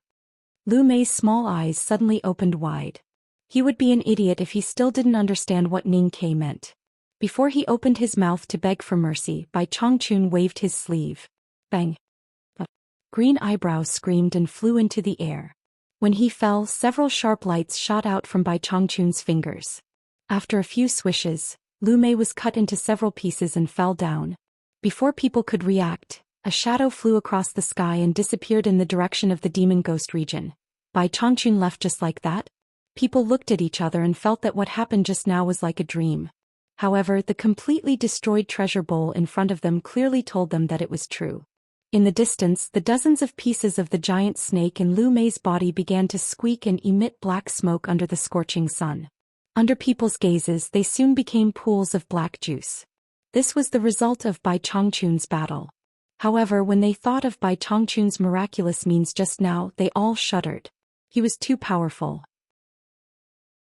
Especially the conversation between Bai Chongqun and the Netherworld envoy, it exposed a very important piece of information. Bai Chongqun's cultivation had long surpassed the soul formation stage. At the same time, people also learned the secret of why the people of the immortal world and the underworld were stronger than the cultivators of the human world. The entire treasure bowl had almost all traces of its creator erased. Only the remnants of the God of Wealth Peak were left. At the top of the God of Wealth Peak, Sikongju and Jing Yuankong were kowtowing in the direction that Bai Chongqun disappeared in, thanking the benefactor who avenged their master. The two of them had to fulfill the instructions left behind by this benefactor. If they didn't, he said that there was no need for the world commerce to exist. No one doubted his words in the past and no one doubted his words now. After a long time, the two of them slowly stood up. The two of them faced the breeze and looked down the mountain. Not long ago, their master, Yin Baikong, would often stand on the mountain peak and look down, looking at the foundation that he had single-handedly built. At the foot of the mountain, the various lords summoned their inner sect disciples to dig out their belongings from the ruins. Then they dispersed without any obstruction. Because the defensive formation that Yin Baikong had personally set up had been completely destroyed, it could no longer stop anyone. Seeing the people leaving, the two of them looked at each other with complicated gazes. No matter if it was because of the old grudges or the new grudges because of the 7 treasure pill, no one would find trouble with them anymore.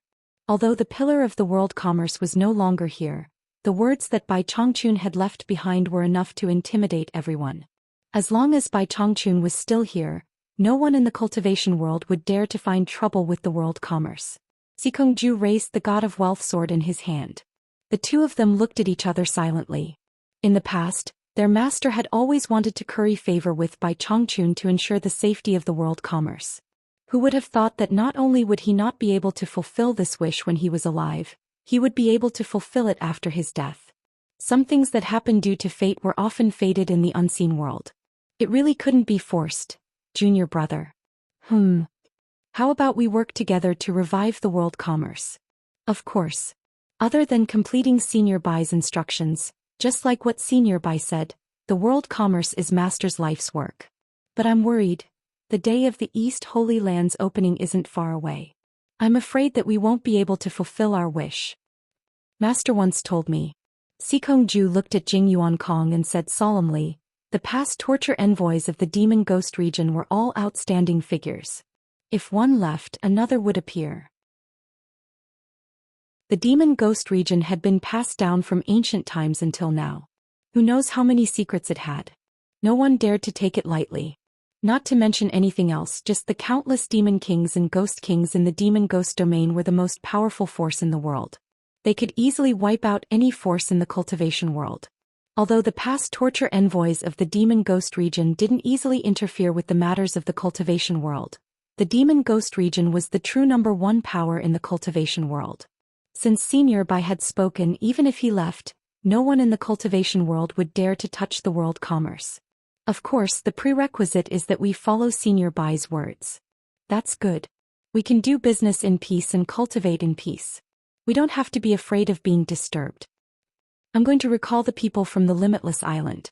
The world commerce shouldn't interfere with the matters of the cultivation world anymore.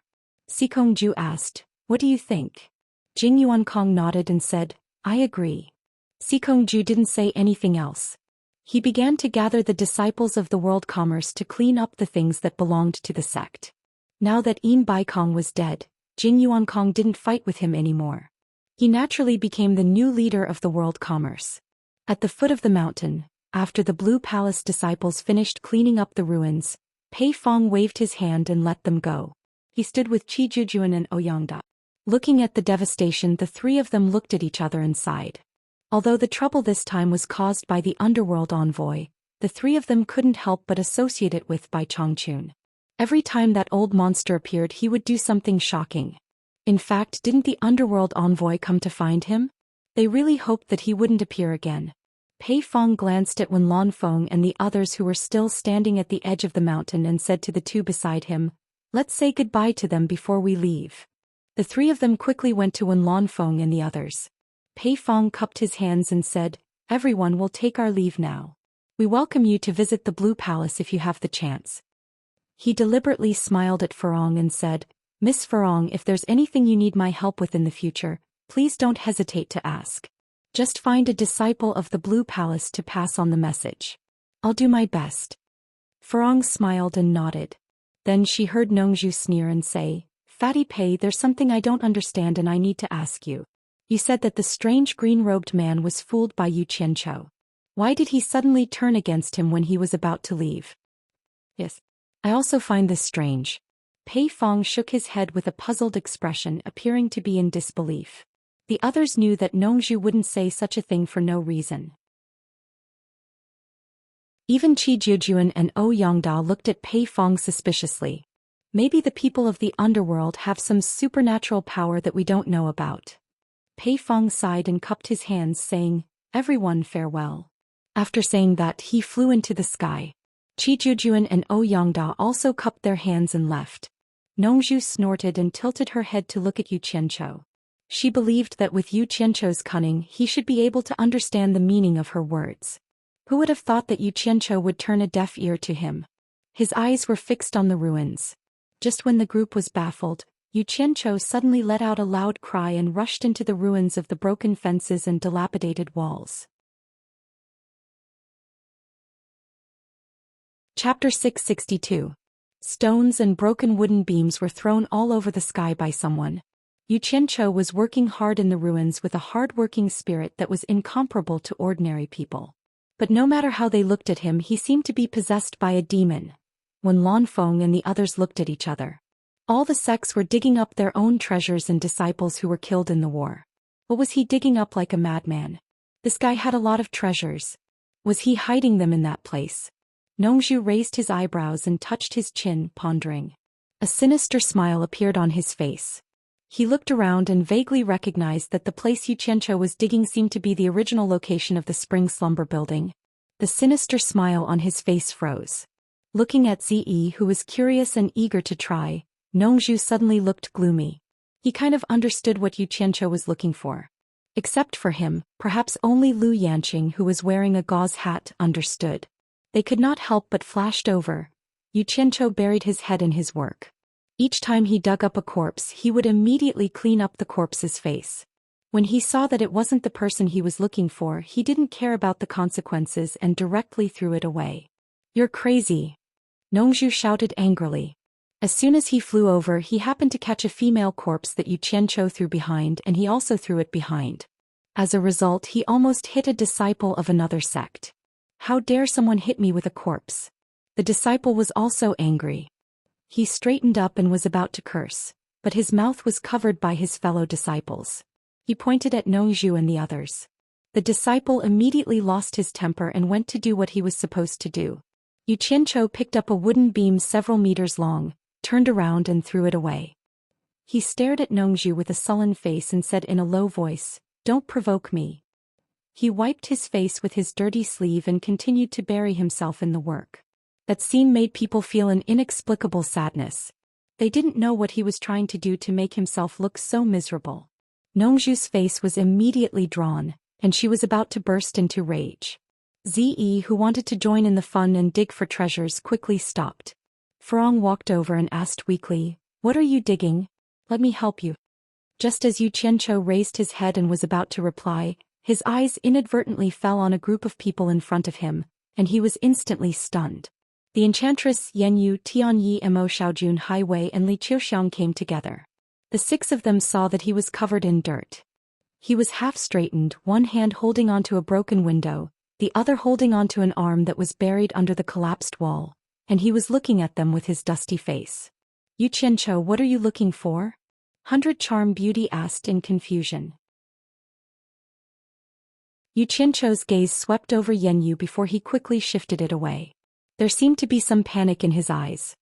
He let go of the arm that was holding the dead body, and threw the broken window as far as he could. He stood up and patted off the dust on his palms. He assumed a confident posture and waved his hand to point at the busy crowd around him. I'm a kind-hearted person. Everyone else is working but I'm just standing at the side. I feel bad about it so I've come to lend a hand. Really?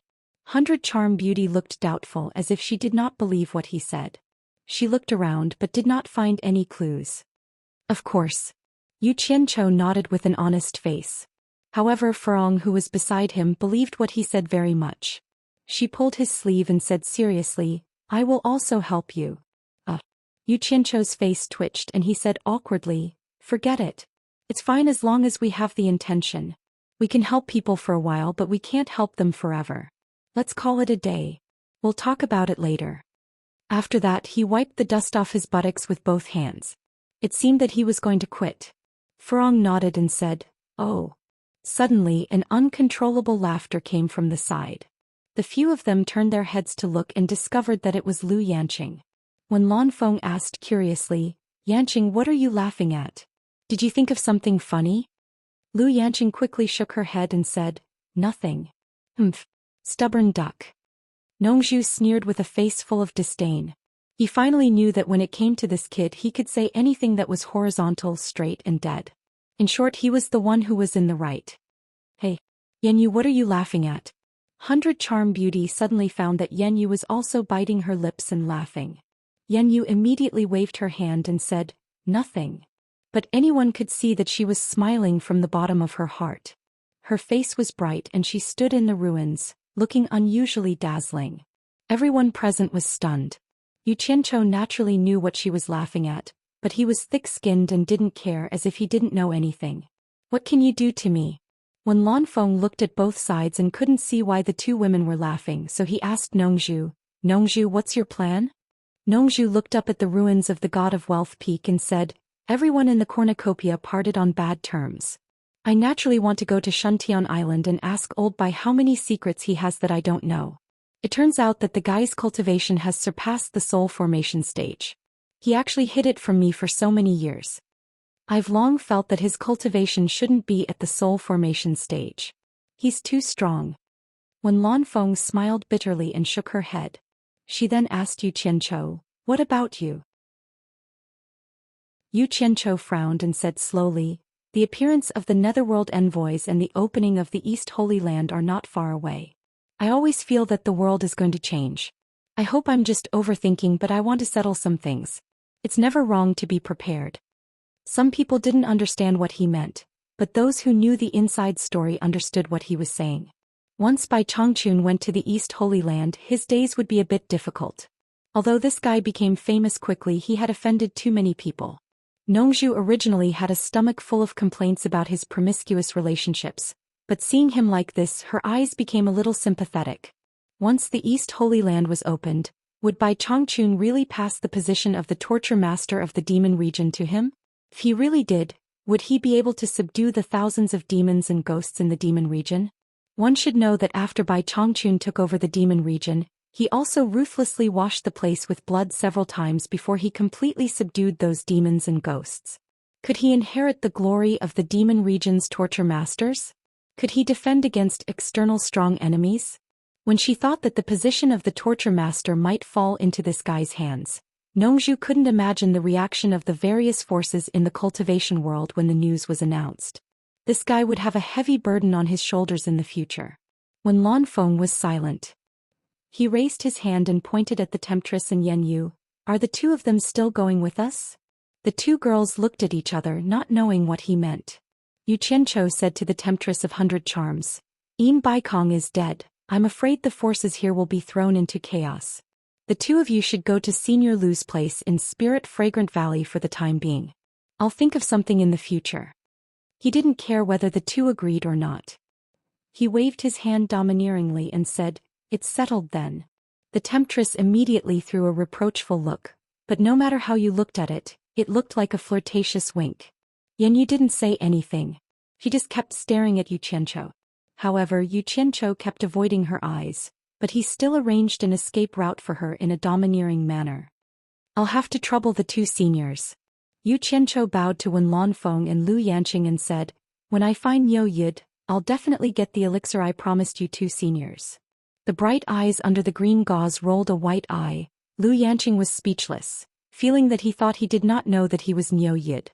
When Lanfeng's expression was sluggish, he waved his hand and said, "The elixir is not urgent. If you can't find Niu Yid, then forget it. It doesn't matter if you don't have him. He had already eaten something that killed people." After a discussion, they went their separate ways. Nongzhu also took Ze and Furong away, leaving Yu Qianchou standing alone in the ruins and looking around. Later, he flew alone to the primeval forest outside the treasure basin. In the back hall of the Dark Nether Palace, Lady Blackpool was still lying naked in the hot spring, being served by 5 handsome and strong pampered men. In the hazy water mist, Lady Blackpool was so comfortable that she closed her eyes and kept moaning under the massage of 10 big hands. At this moment, hurried footsteps came from outside the black veil. They came to the side of the bath made of black jade and stopped. It seemed that they didn't dare to disturb her. "Why are you in such a hurry? Is the Minghuang mountain going to collapse?" Lady Blackpool snorted and said, "If you have something to say, just say it." Maid Feifeng immediately replied, "Lumei's memorial tablet is broken. I've asked the guards of the underworld, but Lumei hasn't come back." After that she didn't say another word. Her slightly closed phoenix eyes suddenly opened. Her eyes flashed for a while, and a majestic momentum directly shook away the 5 pampered men around her. Lady Blackpool disappeared in the hot spring. The black dress on the clothes rack beside the hot spring dashed up and hovered above the hot spring, wrapping her naked body in the dress. Lady Blackpool, who was floating above the hot spring, glanced at Feifeng and suddenly turned into a beam of black light and flew away. She dashed out of the Dark Nether Palace like a shooting star, heading directly to the towering Dark Royal Palace. The serene wood forest had branches but no leaves.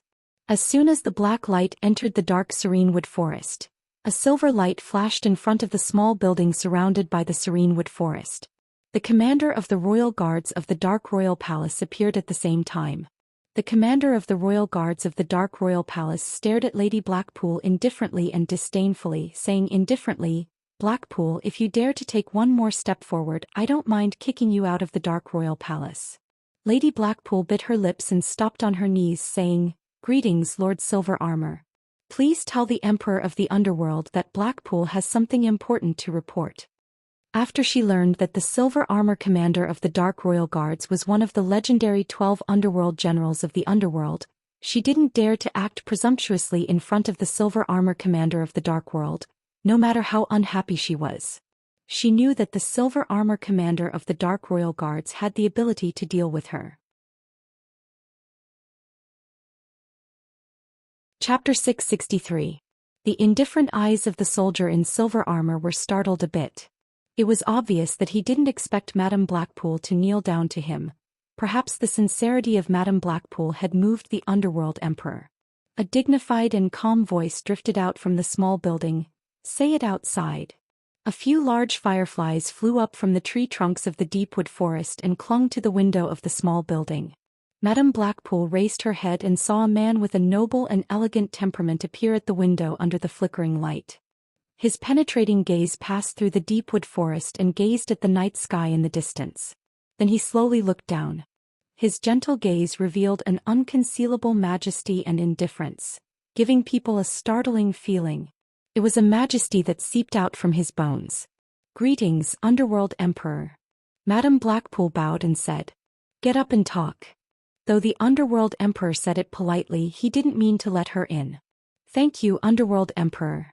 As soon as Madame Blackpool stood up, the Underworld Emperor asked her in a condescending manner, "What's the matter?" Madame Blackpool reported angrily, "Underworld Emperor, something terrible has happened. The Underworld envoy I sent to the human world to investigate the stolen item from the gate of the Underworld was killed in the human world." Before Madame Blackpool could finish, the Underworld Emperor interrupted her. "You came to disturb me for this matter." Madame Blackpool was taken aback and the anger on her face cooled down. She said angrily, "The mortals in the human world are outrageous. They dared to kill the Underworld envoy. Blackpool asks the Underworld Emperor to send someone to punish the murderer." The fireflies that were climbing on the window suddenly flew away quickly, as if they were frightened by something. It became dark outside the window. Though there was light in the room, no one could see the expression of the person outside the window. All they could see was a figure with a pair of cold eyes flickering. He said in a deep voice, "Blackpool, do you remember what I said when I agreed to send someone to the underworld?" Madame Blackpool was startled. She sensed the anger in the underworld emperor's words. She knelt down again and said, "Blackpool doesn't dare to forget it. The underworld emperor said that this is the only time. No matter what the result is, it is not allowed to happen again." "What else?" asked the underworld emperor. "If it happens again, you don't have to serve me anymore. You should go to the endless dark sea to serve those laborers." It's good that you remember." The underworld emperor said emotionlessly, "If you are tired of staying in the dark nether palace and want to go to the endless dark bottom to enjoy yourself, I will grant you your wish. Emperor of the underworld, please calm down. I won't dare to do it again." Madame Blackpool bowed on the ground in fear. "It's good that you understand. If there's nothing else, you can leave," the underworld emperor said. "Underworld emperor, there is one more thing." Heichi straightened his back and said, "The celestial realm sent someone to contact me. They said something strange happened in one of the 72 worlds. Countless years have passed and no one from that world ascended to the celestial realm. Thus he sent down 16 guides to investigate, but none of them returned. Recently, someone from that realm sounded the immortal ascension bugle, but there's still no news of the people they sent out and they haven't returned." "What do you want to say to me?" the underworld emperor asked icily. Madame Heichi said respectfully, "They suspect that there might be something wrong with the passage to that world, and they want me to ask the underworld emperor to lend me the passage to the underworld." "Heichi, you're from the underworld. When did you become the messenger of the celestial realm?" The underworld emperor turned around and walked away from the window. His indifferent voice drifted out from the room. "Them? Which them? Do they have the right to negotiate with me? Go back and tell them that they don't have the right to talk to me. Tell Jintai to come and talk to me in person. 1,000 soldiers, no one is allowed to trespass this place without my permission." "Yes." The silver armor 1,000 soldiers cupped his hands and accepted the order. Then he waved at Madame Heichi to send her away. Heichi was frightened by the underworld emperor's words. When did you become the messenger of the celestial realm?" She knew the underworld emperor didn't like the people of the celestial realm. Though she didn't know the reason, she knew she had misspoken this time. The underworld emperor deprived her of the right to trespass this place. She wanted to explain, but she didn't dare to say anything else. She knelt and kowtowed, saying, "Heichi will remember. Heichi will leave now." Then she turned into a black light and left. After she left, the silver armor 1,000 soldiers appeared on the small building. The underworld emperor, who was holding the ancient scroll, said without turning his head, "What kind of person did she send to the human world this time? How could he be killed by a cultivator in the human world?" The silver armor 1,000 soldiers relaxed when no one was around. He walked to the underworld emperor's side and took out an ancient scroll from the bookshelf. He opened it and said, "A pampered man called Lu Mei. He was just a clown trying to please the crowd. His cultivation level was not worth mentioning.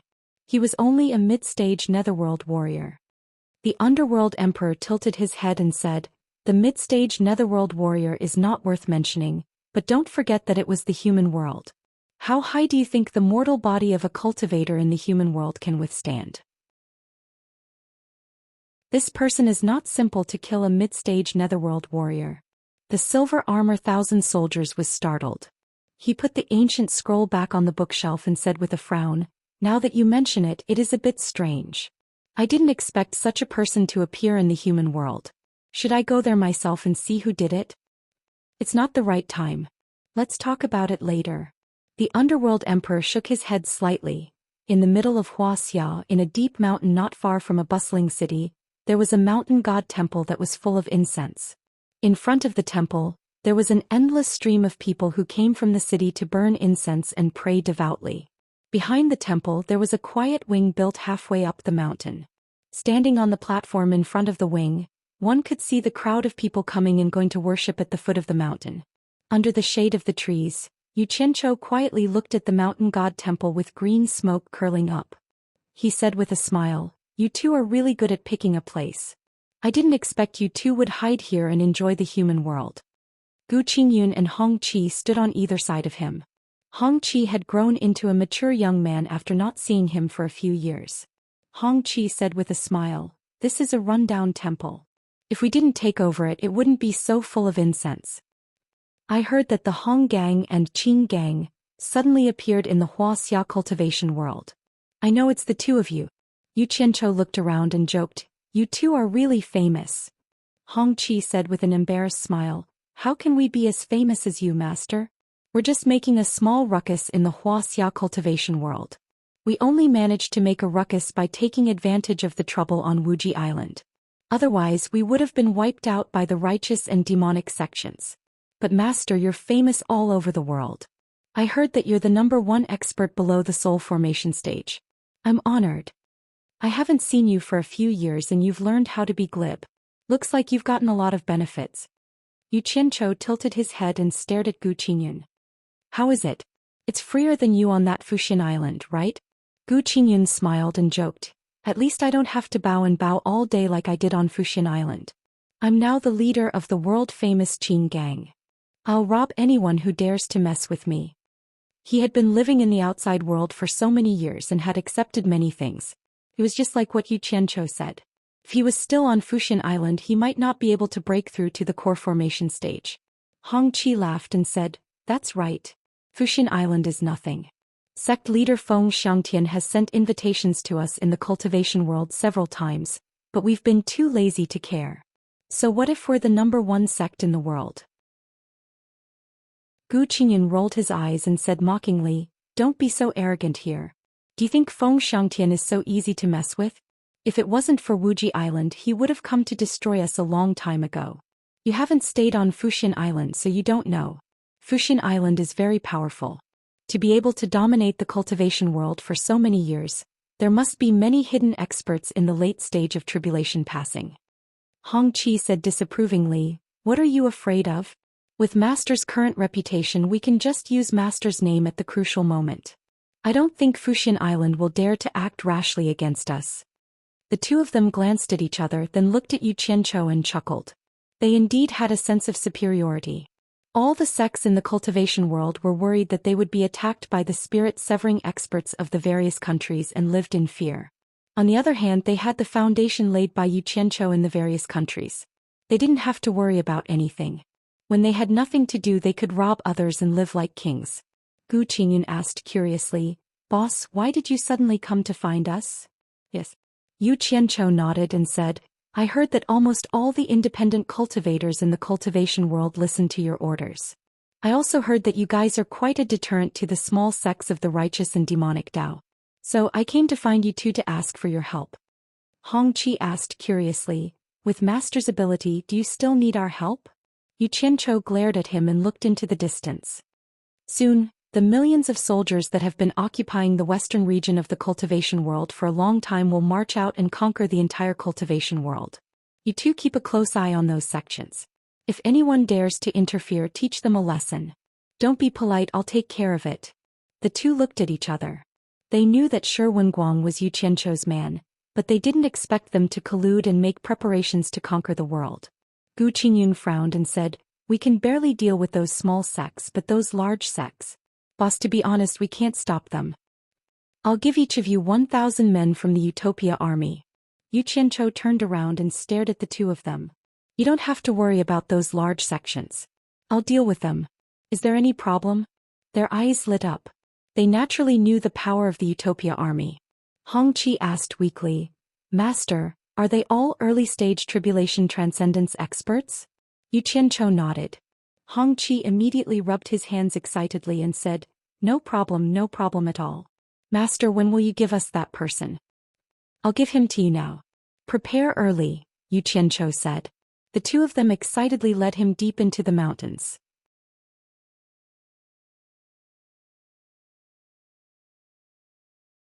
Chapter 664. At the western border of Huaxia, there was a culture and customs of a foreign land, with merchants from all over the world coming and going. In the hundreds of miles of barracks at the border, the army trained day in and day out. For many years, the army had been in a state of constant preparation for war. Yu Qianchou quietly appeared at the back of the main tent. When the cultivators he sent saw him, they were surprised at first, then happy, but when they wanted to salute him, he waved his hand to stop them. Gently pulling the curtain aside, he saw Shi Wenguang and his son sitting around the table, gesturing with their hands to draw a map. Just as Yu Qianqiu was about to step out, he suddenly heard Shi Yintian muttering, "Father, are we really going to keep waiting like this? The army has been training like this for a long time. Everyone will get tired. It's not good for the morale of the army." "Shut up, Mr. Yu will naturally have arrangements." Shi Wenguang signaled to the back of the tent with his eyes, hinting him not to speak carelessly. There were still people sent by Yu Qianqiu. Then he said in a low voice, "Don't think I don't know, you've been secretly sending a group of people back to the capital. What are you planning?" "I knew I couldn't hide it from father." Shi Yintian smiled bitterly. "I've sent people back to spy on the situation to see if there's a chance to bring everyone back. Our family has been separated for too long. It's not a good idea to continue like this." Shi Wenguang also sighed and shook his head. "It's easier said than done. The imperial court has probably sent people day and night to keep an eye on them. Even if they can escape from the capital, it's a long journey and there's also a heavy military presence. How can they make it? I'm afraid we can only ask for Mr. Yu's help." Yu Qianqiu smiled, opened the curtain and walked out. The day of the Grand General's family reunion is not far away. The father and son looked over, and when they saw him, they were overjoyed and cupped their hands together. "Greetings, Mr." Yu Qianqiu waved his hand at them, indicating that there was no need to be so polite, then looked at them carefully. Perhaps it was because of the hardships at the border. Shi Yintian already had the image of a middle-aged man. On the other hand, Shi Wenguang was still healthy and strong. Even after a few years, there were still no signs of aging on his face, most likely due to the pills. Yu Qianqiu's eyes finally landed on Shi Yintian, smiling. "Looks like the young general can't wait any longer and is eager to reunite with his family." Shi Wenguang was slightly startled, knowing that Yu Qianqiu had heard his son's grumbling. He hastily cupped his hands in apology and said, "It's all my son's fault. He's insensible and full of nonsense.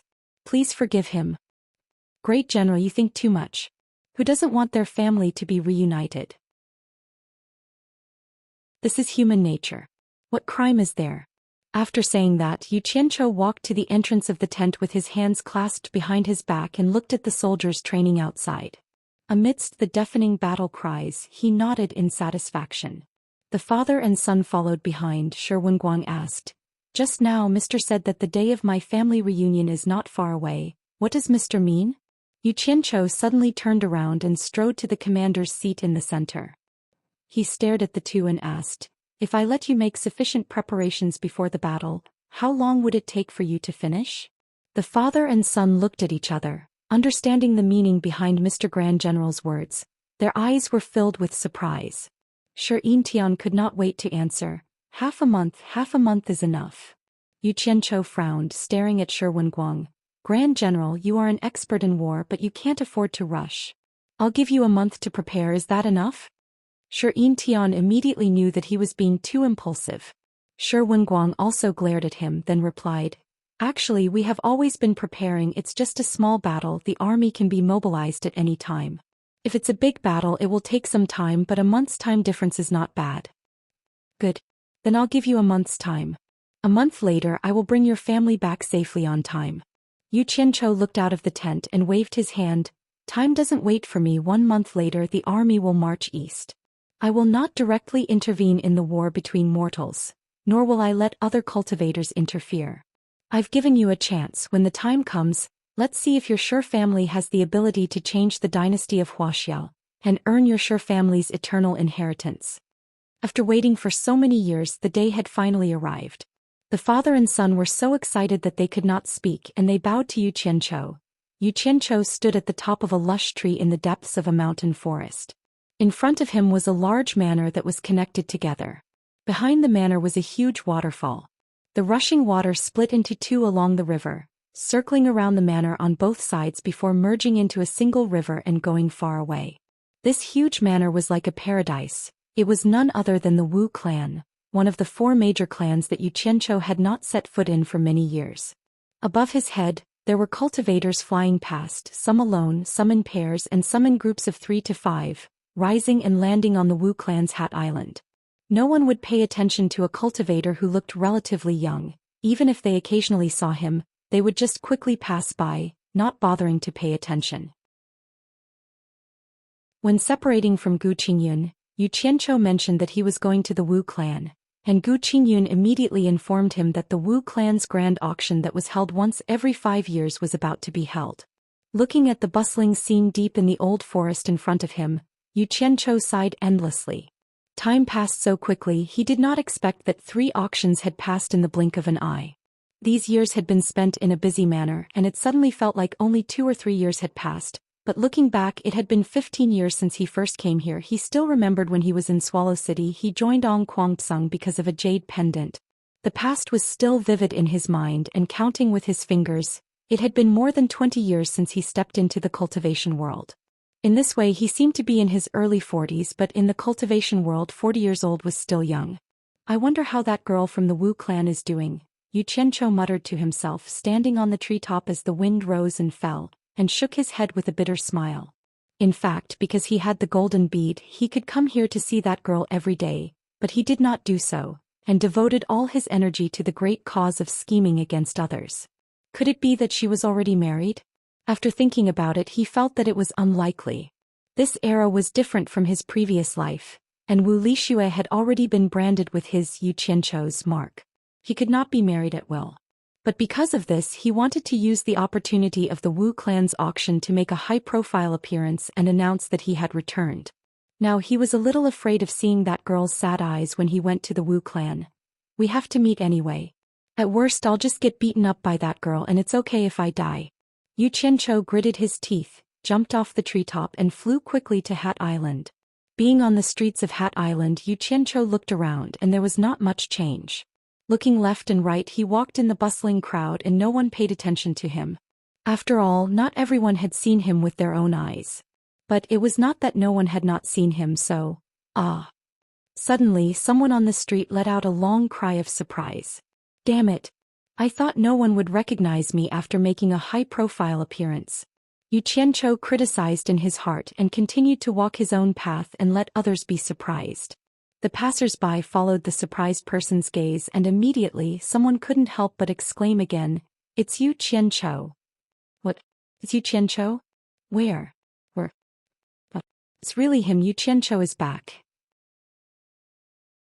The entire streets of Hat Island were suddenly in an uproar, and the news quickly spread that Yu Qianqiu, who had become the #1 expert below the soul formation stage in a foreign country, had returned.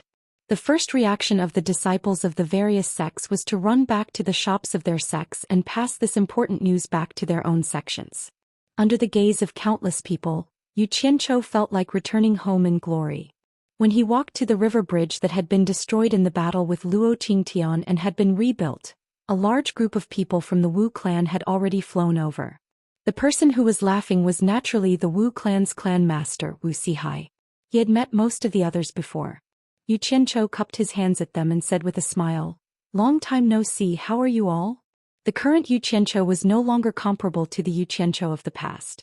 His reputation was not just ordinary. It was said that he had been personally acknowledged by a soul formation final stage expert as the #1 expert below the soul formation stage. In addition, some of the higher-ups of the Wu clan knew that he was Bai Changchun's disciple, so they were all polite to him and greeted him back. Good. Wu Sihai looked at him and couldn't help but clap his hands and praise him a few times. He was so happy that he couldn't speak. Then he waved his hand and said, "Please." Yu Qianqiu glanced at the crowd but he didn't see Wu Lixue's figure.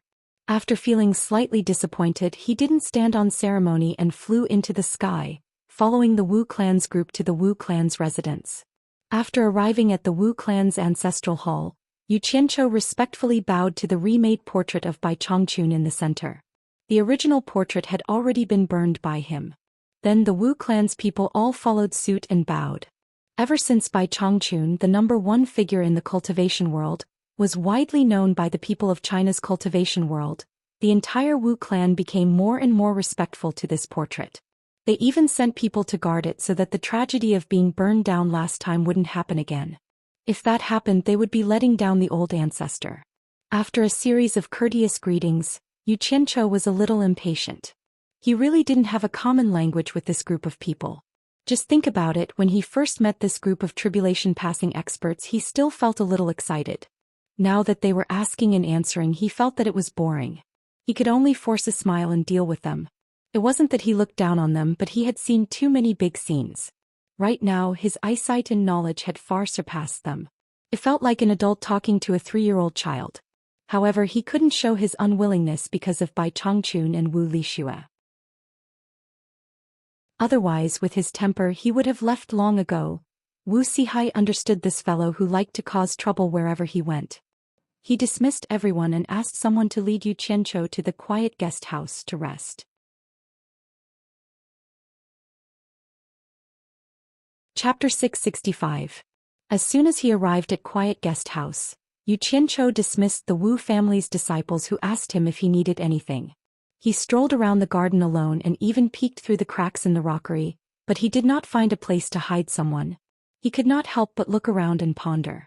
Didn't Wu Sihai hint that Wu Lixue would often be alone here? Where did she go? Could it be that she's deliberately avoiding me? It seems like that girl is angry that I haven't been here for a long time. Yu Qianzhou chuckled and ran back to his room, instantly disappearing. When he reappeared he had already returned to a remote place in Utopia. He closed his eyes and contacted the item he had given Wu Lixue. From Wu Sihai's words, that girl was still thinking about him. In that case the item he gave her should be with her. Not long after he found the location of the item and appeared in the room again. After that he went straight downstairs to the back room, only to find that his target location was actually a small storeroom in the corner. He frowned immediately and without saying a word he directly kicked the door in with a ping-ping sound. Immediately an ear-piercing scream rang out from inside. With a murderous look on his face, Yu Qianzhou dashed in with a ball of black flames in each of his hands. When he saw the person squatting in the gray corner, he quickly scanned the surroundings warily, but he did not discover anything. He retracted the black flames in his hands, and the murderous look on his face disappeared. He stared at the person in the corner and said in shock, "Wu Lixue, what are you doing here?" He thought that Wu Lixue had been kidnapped or trapped in this small space, so he broke the door and barged in. Unexpectedly, it was not as he thought. He saw Wu Lixue hugging a ball of light that flickered and dimmed in the corner of the storeroom full of junk. Wu Lixue was looking at him with her eyes blinking. She was completely fine. Seeing that she did not say anything, Yu Qianzhou asked curiously, "What did you scream about?" He did not know that he had suddenly kicked the door open and startled her. Wu Lixue shook his head and slowly moved over. He weakly bowed and said, "Mr. Yu." Then he quickly walked out. Yu Qianzhou was stunned by the way she addressed him as Mr. Yu. Then he suddenly realized that this girl was really angry. So he quickly dashed out and stood in front of Wu Lixue. He originally wanted to reprimand her, but he discovered that this girl looked haggard and didn't have the lively and adorable liveliness she used to have. He immediately became discouraged and lowered his head to admit his mistake. "I was wrong. I shouldn't have not come to see you for so long. Are you angry? I promise I won't do it again. Lixue, please give me another chance. I'm afraid that you'll ignore me." He firmly believed that an innocent girl was easy to educate. She stared at him with her big, unblinking eyes and immediately became extremely wronged. Her eyes became misty and big drops of tears flowed down. Her shoulders trembled and she choked with sobs. With this cry, Yu Qianzhou felt even more guilty. He immediately pulled her into his arms and let her tears drench his chest. He carefully patted her back and comforted her. "Don't cry, don't cry." In the end, the more he comforted her, the sadder she seemed to cry. She hid in his arms and sobbed, "I thought you didn't want me anymore." "Nonsense, how is that possible?" Yu Qianzhou coaxed her like he was coaxing a child. "The sisters in the family all say that you're now a great person in the cultivation world. You don't like a woman like me and won't want me anymore." Wu Lixue kept sobbing and complaining. It seemed like she had heard a lot of gossip. "Damn it! Who's the one who's talking nonsense?" Yu Qianzhou pushed her shoulders away with a murderous look and said fiercely, "Who's the one who said that? Bring me to her and I'll kill them all. Let's go now." He turned around and walked away as if he was really going to kill someone. With this scare, Wu Lixue immediately stopped crying. She grabbed him with one hand and panicked, "Don't. They're just saying it casually. Don't kill them." She grabbed him with one hand and held on to something in her other hand that was red and bright. She refused to let go. They're just saying it casually. Why are you crying like this? I don't believe it. Let's go and settle the score with them. Yu Qianqiu looked like he wouldn't stop until he killed a few people. He actually pushed the reason why she was crying to someone else, and he did it so confidently. How could Wu Lixue withstand his bluff? She was really scared out of her wits. She grabbed onto him with all her might and shook her head with all her might. I won't cry anymore. It really isn't their fault. She knew Yu Qianqiu's style of doing things. Back then he didn't even blink when he killed the Wu clan's elder. Why would he care about the lives of a few unrelated little girls? Yu Qianqiu turned around and asked, You really won't cry anymore? You were the one who said that the sisters in the clan were gossiping. You're still crying. It must be true. I'll kill them now. He acted like he was going to kill someone again. I won't cry anymore. I really won't cry anymore. Wu Lixue's face was covered in tears, but she tried her best to squeeze out a smile to tell him that she really wouldn't cry anymore. In the end, her smile was even uglier than her crying. Yu Qianqiu's heart softened. He couldn't bear to bluff her anymore. He bent over and carried her in his arms. He ran up the stairs and into the room. As soon as she was carried into the room, she thought of what he was going to do. She immediately said shyly, What are you going to do? Sure enough, Yu Qianqiu laughed sinisterly and said, What else do you think I'm going to do? I haven't seen you for a long time. Naturally, I want to make up for what I owe you. Wu Lixue's exclamation immediately sounded in the room. Then Yu Qianqiu complained, Let go. Why do you keep holding this broken egg? Just throw it away. I can't throw it away. This is the first thing you gave me. Damn it. It's inconvenient for you to keep holding this. Don't snatch it. Grandaunt, can you let go first? It won't be too late to hug it after we're done. Then there was a dong-dong sound in the room. It was the sound of something being thrown to the ground and rolling around. Hey, what is this? Wu Lixue's surprised voice came from the room. Hehe. It's fun, right? This is the water art that I cultivate. I'll help you wash your flowery face first. Then we'll take a bath together. The sound of water splashing could be heard. Then the room was filled with Wu Lixue's cheerful laughter and Yu Qianqiu's sinister laughter. It seemed that the two of them were having a great time playing in the water. After a while, the window upstairs was opened. A small pool of water smashed into the garden with a bang and thoroughly watered the flowers and grass. Then the window was closed tightly. There was a chaotic and unbearable sound coming from inside. It was really like a spring sleep without waking up. Until noon the next day, the sound of someone waking up lazily came from the room after a night of soul-stirring battle. No one knew what Wu Lixue was muttering. After a while, the sound of water splashing could be heard in the room again. It seemed that the two of them were playing in the water again. After a long time, the window opened and another pool of water smashed into the garden with a bang. After tossing and turning, the two of them always hid in the room to do things. It wouldn't be nice to say that, so the two of them decided to go out and take a stroll. Yu Qianqiu was lying on the bed half naked. He first drooled as he admired the beautiful scene of Wu Lixue's beautiful figure wearing clothes. One must know that Wu Lixue's impressive breasts were the biggest reason why he was attracted to her in the first place. Only after he was satisfied with the sight did he slowly wrap himself up. When they were about to leave, Yu Qianqiu saw Wu Lixue hugging the dinosaur egg that had rolled under the table. That thing had been adding color to the two's arduous battle the whole night. Yu Qianqiu had looked at it several times while they were fighting. He couldn't help but ask curiously, Why are you always hugging it? Don't tell me you want to learn how to hatch eggs like a hen? Wu Lixue opened her eyes wide and pouted. When you're not here, it's always with me. I've gotten used to hugging it over the years. Yu Qianqiu smiled embarrassedly. He reached out his hand and said, Then let me hug it too. Wu Lixue gave him the egg.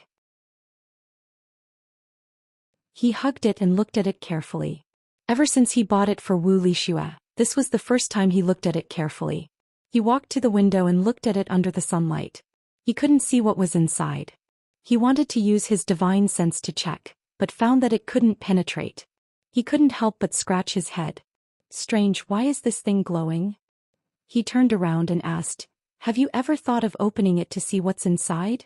Wu Lixue shook her head. I'll break it if I open it. This is the first thing you've given me. Why don't we open it now? Yu Qianqiu asked. Wu Lixue shook her head resolutely. But Yu Qianchou's curiosity was aroused. He even dared to barge into the underworld cave. How could he stop him? He said to Wu Lixue with a serious expression, "Have you ever thought that there might be some treasure inside? The treasure inside is the real thing I'm giving you." Wu Lixue was startled. Hearing him say that, her expression seemed to be a bit tempted. She asked suspiciously, "Is there really a treasure inside?" Yu Qianchou nodded seriously. He patiently said, "From my experience in the cultivation world, there's a high chance that there's a treasure inside. How about we open it and see?" Wu Lixue was tempted by his words.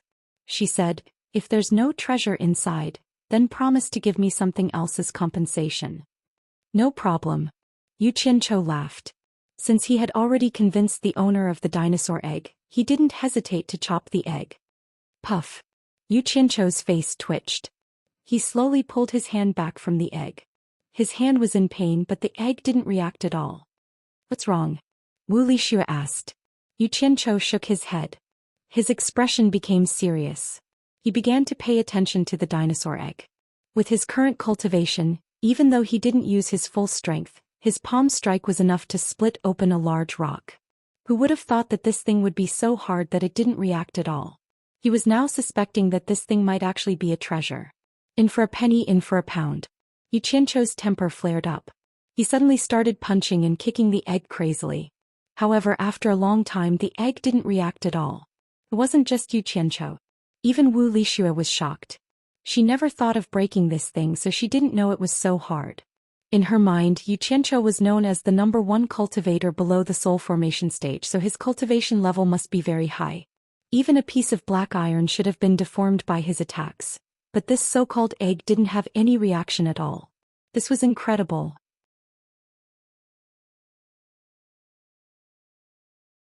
Chapter 666. It can't be helped, it's forcing me to be ruthless. Yu Qianchou laughed and placed the glowing dinosaur egg on the table with a sinister expression. Wu Lixue saw his sinister smile and couldn't help but ask in a small voice, "What do you want to do?" "Of course I want to open it," Yu Qianchou said as he pulled out a large black saber from his storage pouch. Wu Lixue was dumbstruck.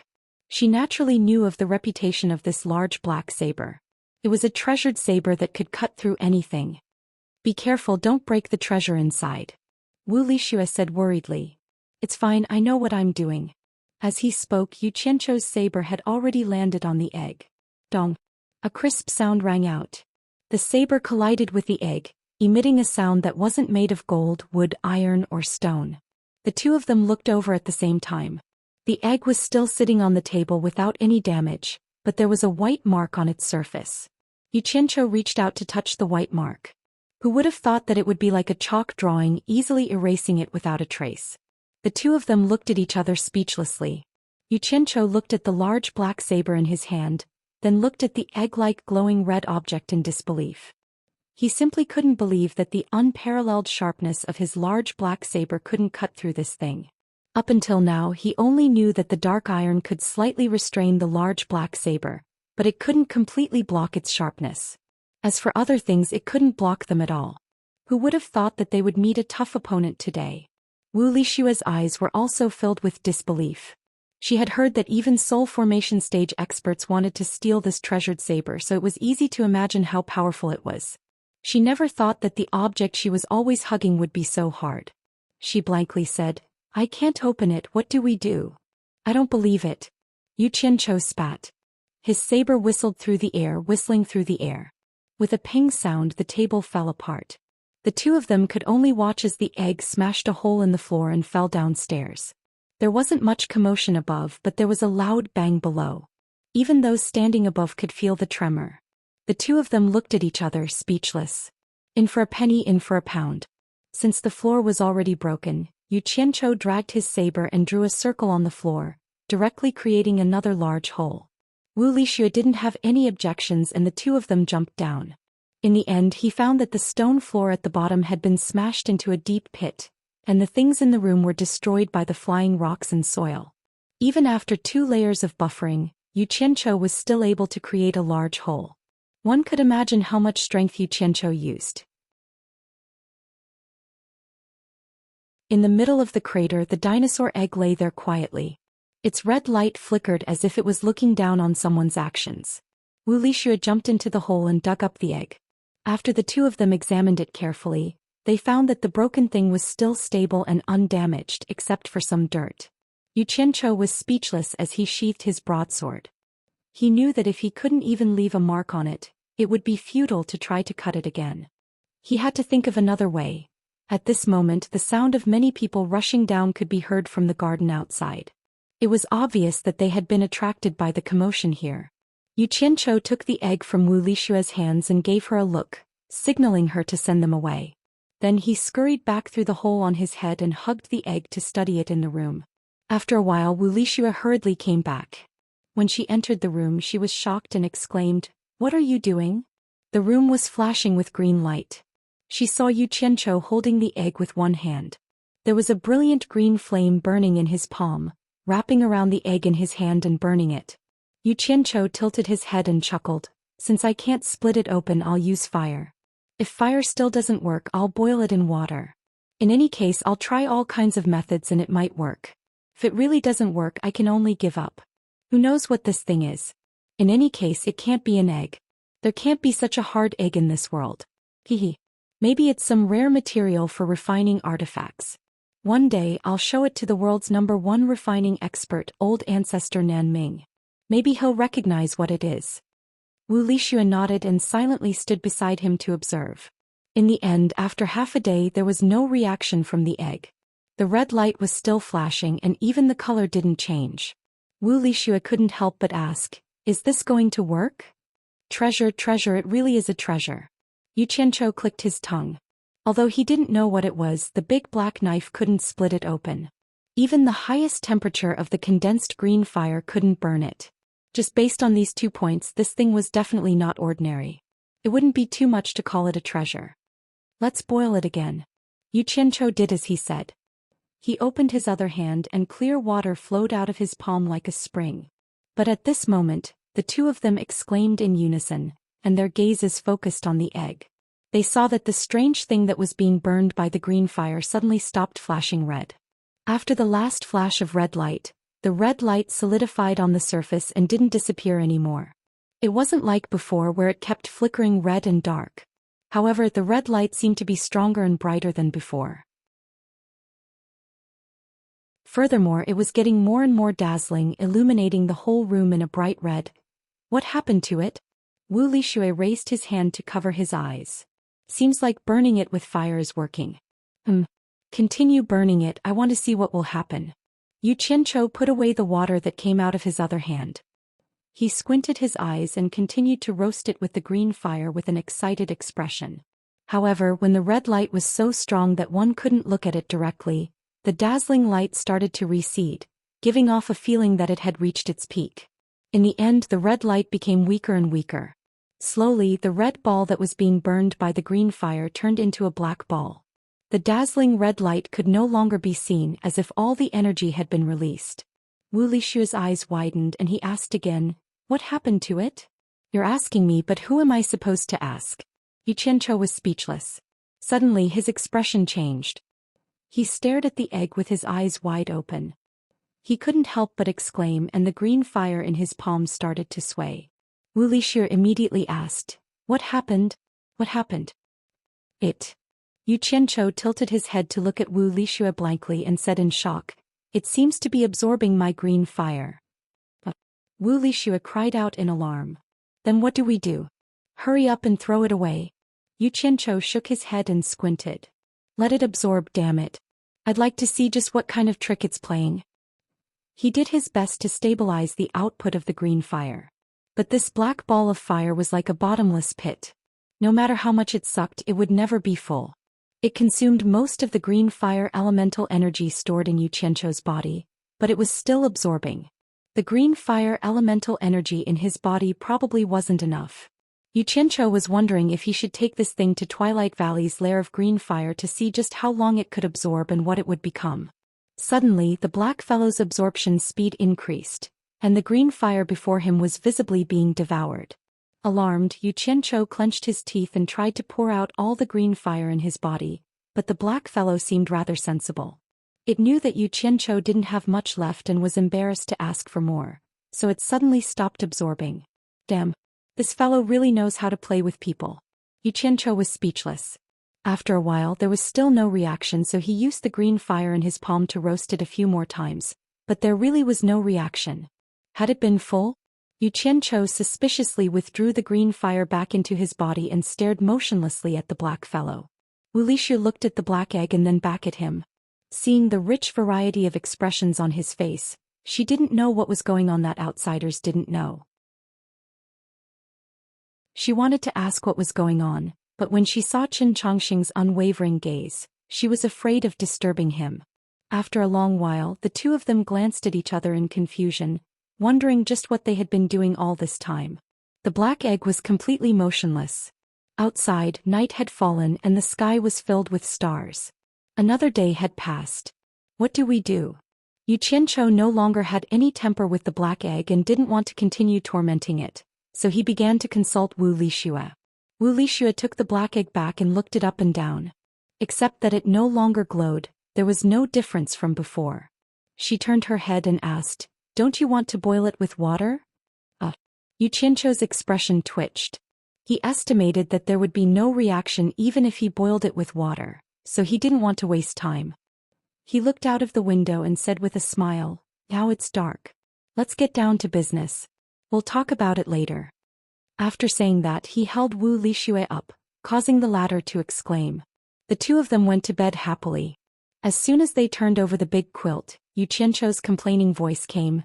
"My dear lady, didn't you just put it aside? Why did you suddenly appear out of nowhere and bring it up again? Give it to me." A big foot stretched out from under the quilt and kicked Haydn out. Then it kicked Haydn directly to the bottom of the bed and made him roll around. There was a lot of movement on the bed. The passionate love disturbed the tranquility of the night. The sun was rising and it just bloomed with golden light on the distant horizon. Yu Qianqiu was sleeping in the quilt, but he was woken up by someone. He opened his sleepy eyelids and saw Wu Lishue staring at him, so he closed his eyes without hesitation and waved his arms to push Wu Lishue, who was supporting her upper body, down to sleep with him. Unexpectedly, Wu Lishue hurriedly pushed him awake again. She pointed outside the bed and said in surprise, "Look, look." Yu Qianqiu didn't know what she wanted him to look at. Suddenly he heard the sound of something rolling on the floor. He opened his eyes wide and looked back. He saw the black egg that was thrown to the ground yesterday was rolling on the ground alone.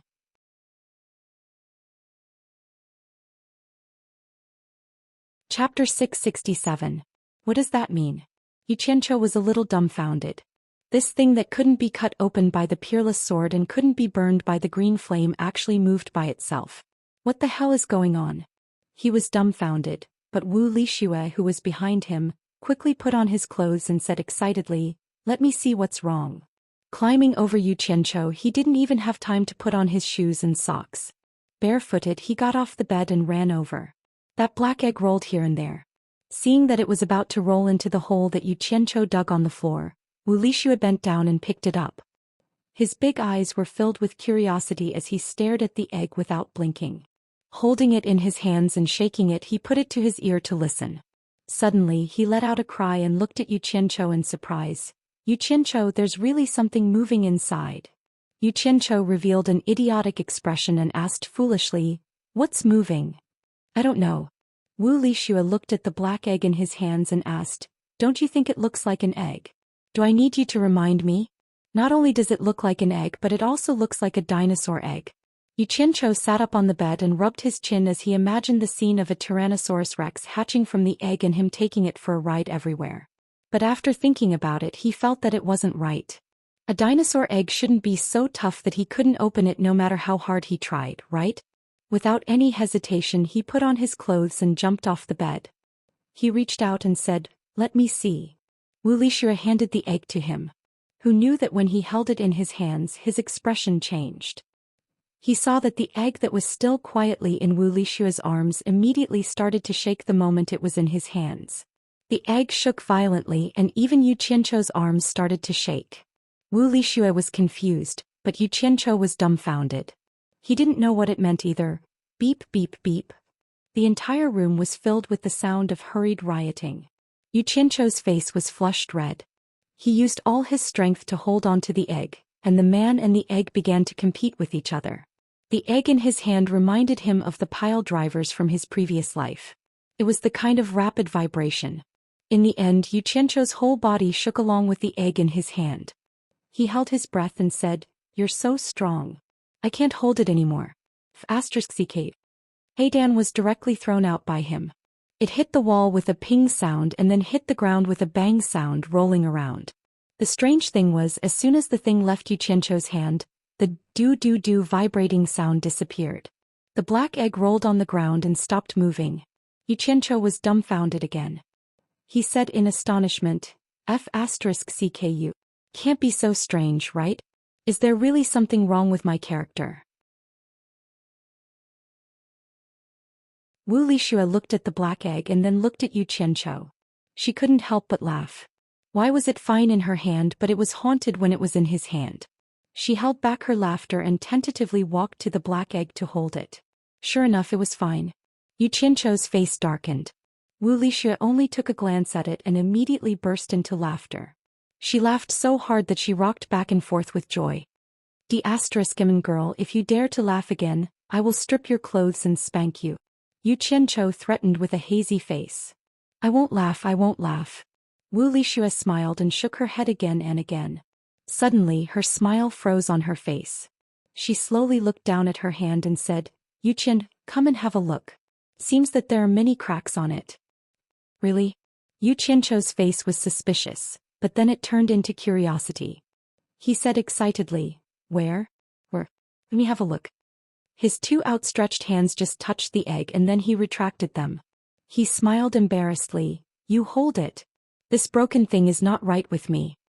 The two of them looked at each other's heads and carefully observed the surface of the black egg. If they didn't look carefully, they really couldn't find that there were crisscrossed and very regular tiny cracks on the surface of the black egg. The distance between the cracks was almost the same as the size of the square, as if this egg was put together by many pieces. Yuchencho couldn't help but reach out to touch the surface. He said with a tut-tut, It's really a crack. Is this thing really an egg? Is there something hatching in it? Suddenly there was a beep sound again. Yuchencho quickly retracted his hand that was touching it. As expected, it verified the rule that he couldn't touch it. Wu Lixue looked at his embarrassed appearance of retracting his hand, and began to hold back a smile on her face again. However, she seemed to be complacent a little too early this time. It was good that Yuchencho retracted his hand, but the beep sound sounded again, and it was very violent and continuous beep. Wu Lixue's cultivation was far worse than Yuchencho's. The egg in her hand almost jumped out and her hands were jumping and then there was no more movement. Looking at Wu Lixue's surprised expression, Yuchencho finally felt a little better. At first he thought it was really because of his character that even this black egg didn't like him. Now it seemed that it had nothing to do with his character at all. It was just a coincidence before. Maybe there was really something hatching in this egg and it wanted to break the shell from the inside. Beep. Pop. Wu Lixue's arms jumped violently because of the jumping black egg. She almost let go of her hands but she forcibly pulled them back. However, Yuchencho's eyes lit up, because he saw a little silver light popping out of the eggshell.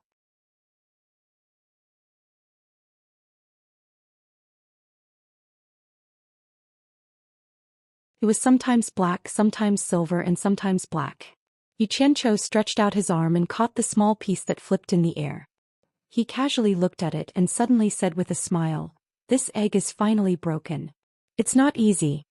Because of the slightly curved small piece in his hand, the slightly concave side was shining with dazzling silver light, and the slightly protruding side was black and inconspicuous.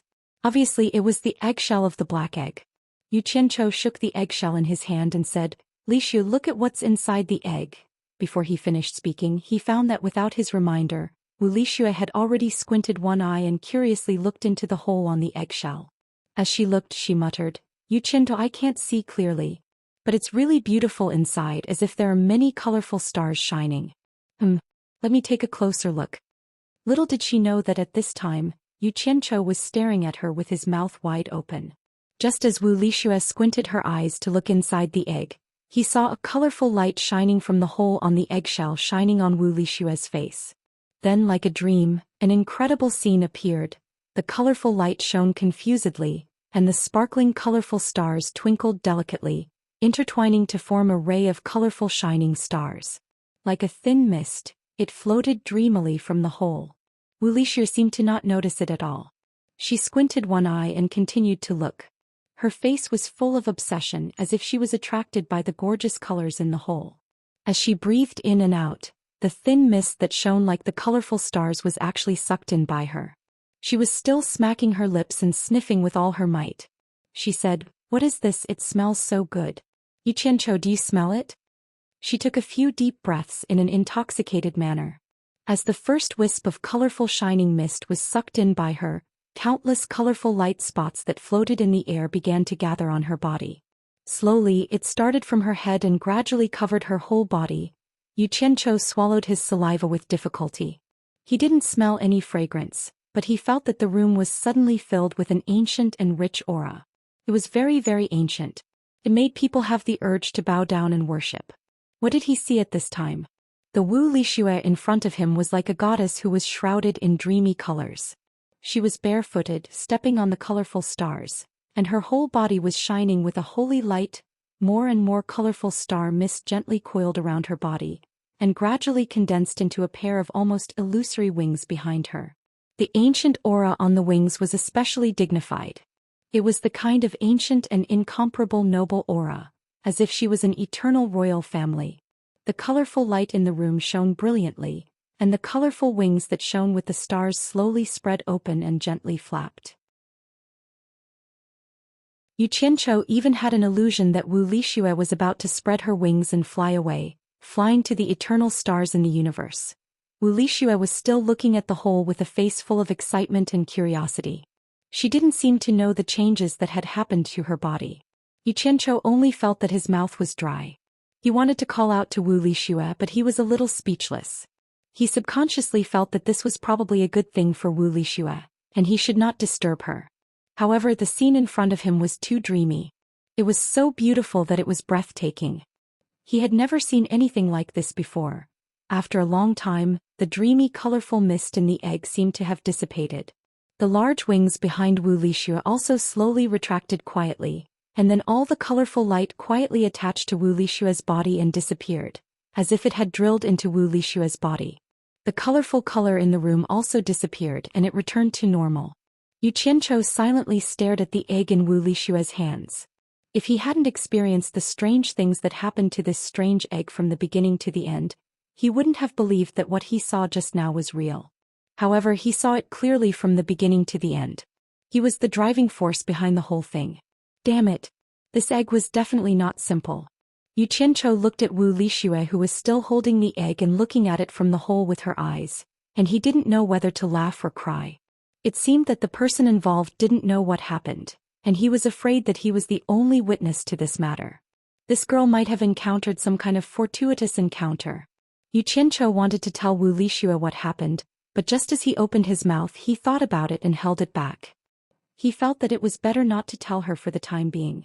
This girl was too naive, and if someone with ulterior motives got something out of her mouth, it would harm her instead. As her man, he had the responsibility and obligation to protect her from harm.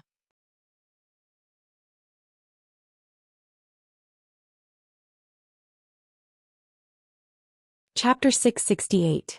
With this thought in mind, Yuqiancho decided not to mention what he had just seen, at least not to anyone in the short term. Otherwise, he did not know what would happen if word got out. He hoped that he could do his best to let her remain pure for the rest of her life and experience fewer troubles.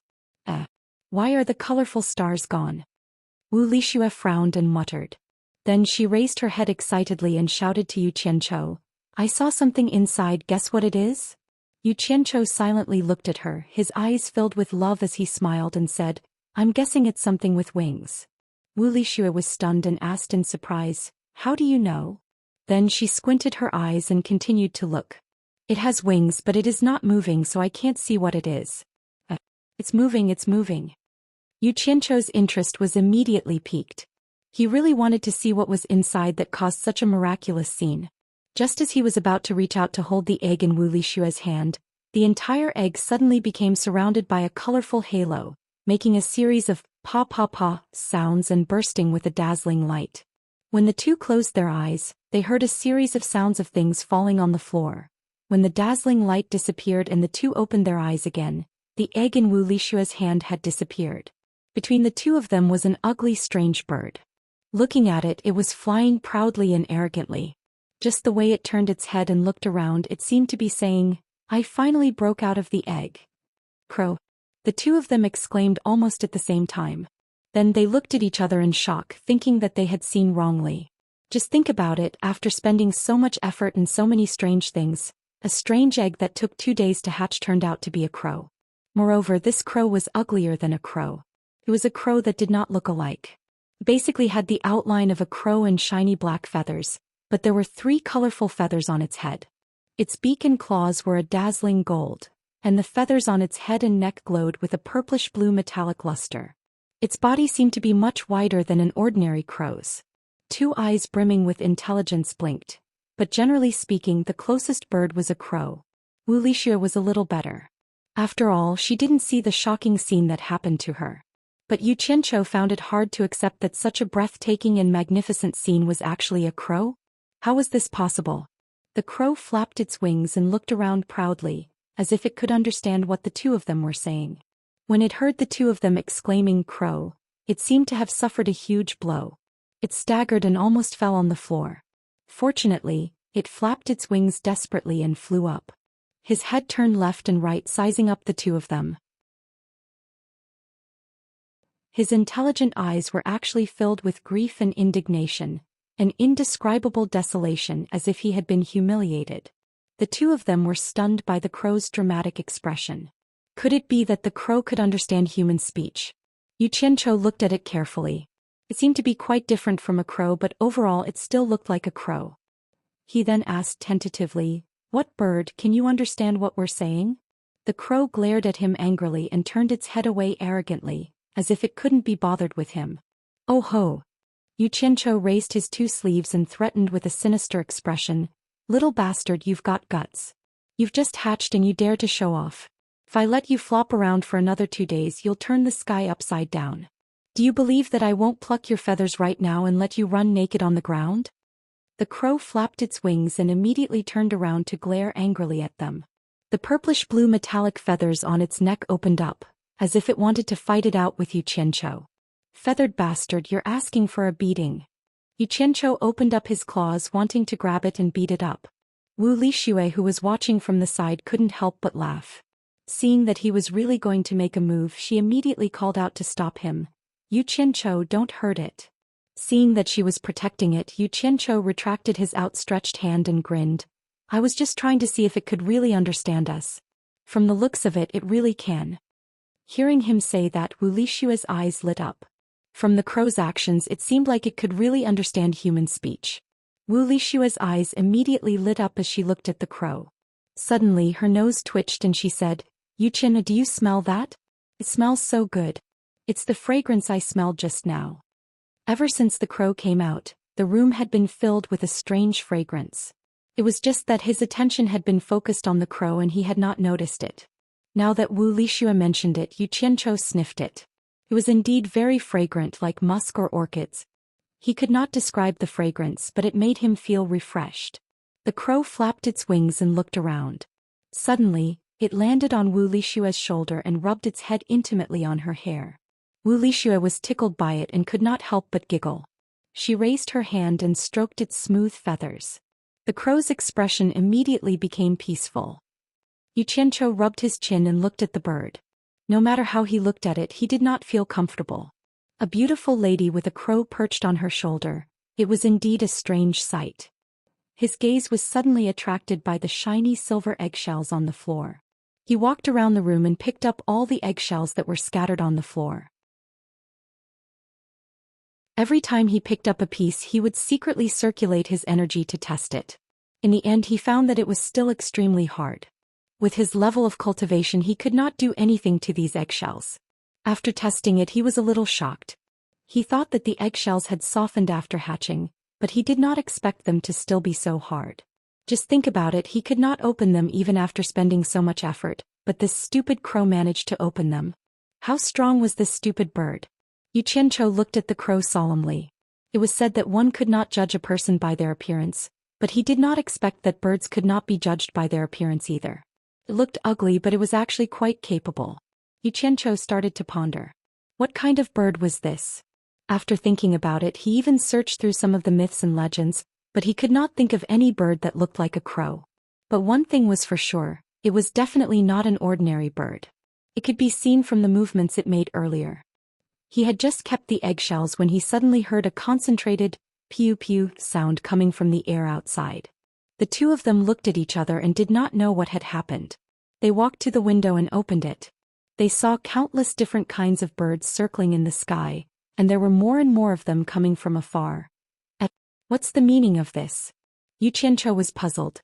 In a flash, he directly jumped out of the window and flew to the roof of the quiet guest house. Wu Lixue also rushed up. The two of them looked around and were instantly stunned. The Wu clan was originally located in the vast mountains, so there was naturally no lack of all kinds of birds in the surrounding forest. But now the sky above the Wu clan was currently filled with thousands of different kinds of birds, filled with all kinds of chirping sounds.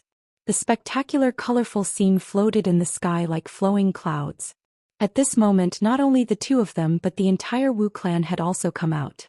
They all stared at the sky in astonishment, not knowing what had happened. The cultivators of the various sects on Hat Island were also looking at the Wu clan from afar, and all of them were amazed. Wu Sihai led a few Wu clan elders and flew to the Wu clan's defensive sentry tower. The disciples on the sentry tower did not know what to do. Their duty was to stop people who trespassed into the Wu clan, but there was no such thing as stopping birds that trespassed into the Wu clan. Seeing that the clan head had arrived, they immediately asked the clan head if they should drive them away. Wu Sihai looked around and looked into the distance. He saw that there was a continuous flow of all kinds of birds coming from the dense forest, forming a trend that covered the sky and the sun. It made one's scalp go numb. The elders looked at each other. They had seen all kinds of birds, but no one had seen so many birds gathered together. It was simply a great spectacle. Wu Sihai looked at the densest flock of birds in the sky. He did not know what attracted them there, and they were circling below the quiet guest house. Wu Sihai's gaze suddenly focused and he saw Yu Qianchou and Wu Lixue on the roof of the quiet guest house. The two of them were pointing at the birds above their heads. Wu Sihai's immediate judgment was that this matter was definitely caused by Yu Qianchou. This was because this fellow would cause a commotion no matter where he went. Even if someone told Wu Sihai that this matter had nothing to do with Yu Qianchou, Wu Sihai would not believe it. He did not believe that this fella had nothing to do with Yu Qianchou during normal times. It would be strange if this matter had nothing to do with him. There's no need to drive them away. Nothing will happen. Wu Sihai instructed the disciples on the sentry tower, but you all have to be vigilant. Be careful of people trying to fish in troubled waters. Although the disciples on the sentry tower did not know why he was so sure that nothing would happen, they still obeyed the order and retreated. Women were naturally fond of small animals, and birds with colorful and beautiful feathers were more attractive to them. At this moment Wu Lixue was jumping excitedly on the roof. Although she lived in the mountains and had seen many birds, there were many birds in the sky that she had never seen before. Their bright feathers were dazzling. Wow! Look, it's so beautiful. Wu Lixue pointed at a pheasant that had just flown over her head. It had colorful feathers and a long tail of colorful feathers. It was like a peacock spreading its tail in the sky. Yu Qianchou stammered perfunctorily. He rubbed his chin and stared at the sky. No matter how he looked at it, he found it strange. What made him feel the most strange was that some birds were natural enemies. For example, there was a vicious eagle mixed in the flock of birds. However, at this moment they were coexisting harmoniously in the sky. It really did not make sense. Wow! That one is so beautiful. Wu Lixue pointed at the sky and exclaimed. Yu Qianchou tilted his head and glanced at her. He inadvertently saw that the crow on her shoulder glanced at the bird she pointed at. It revealed a disdainful look as if it was mocking. This was considered beautiful. You're tuning in to the Dreamy Chapters YouTube channel. We're so grateful for your support, and don't forget to subscribe to join us on this incredible journey through captivating stories. Your generosity through donations truly makes a world of difference, as it's the primary source of revenue that allows me to expand and enhance this channel for you. Thank you from the bottom of my heart for being a part of this adventure.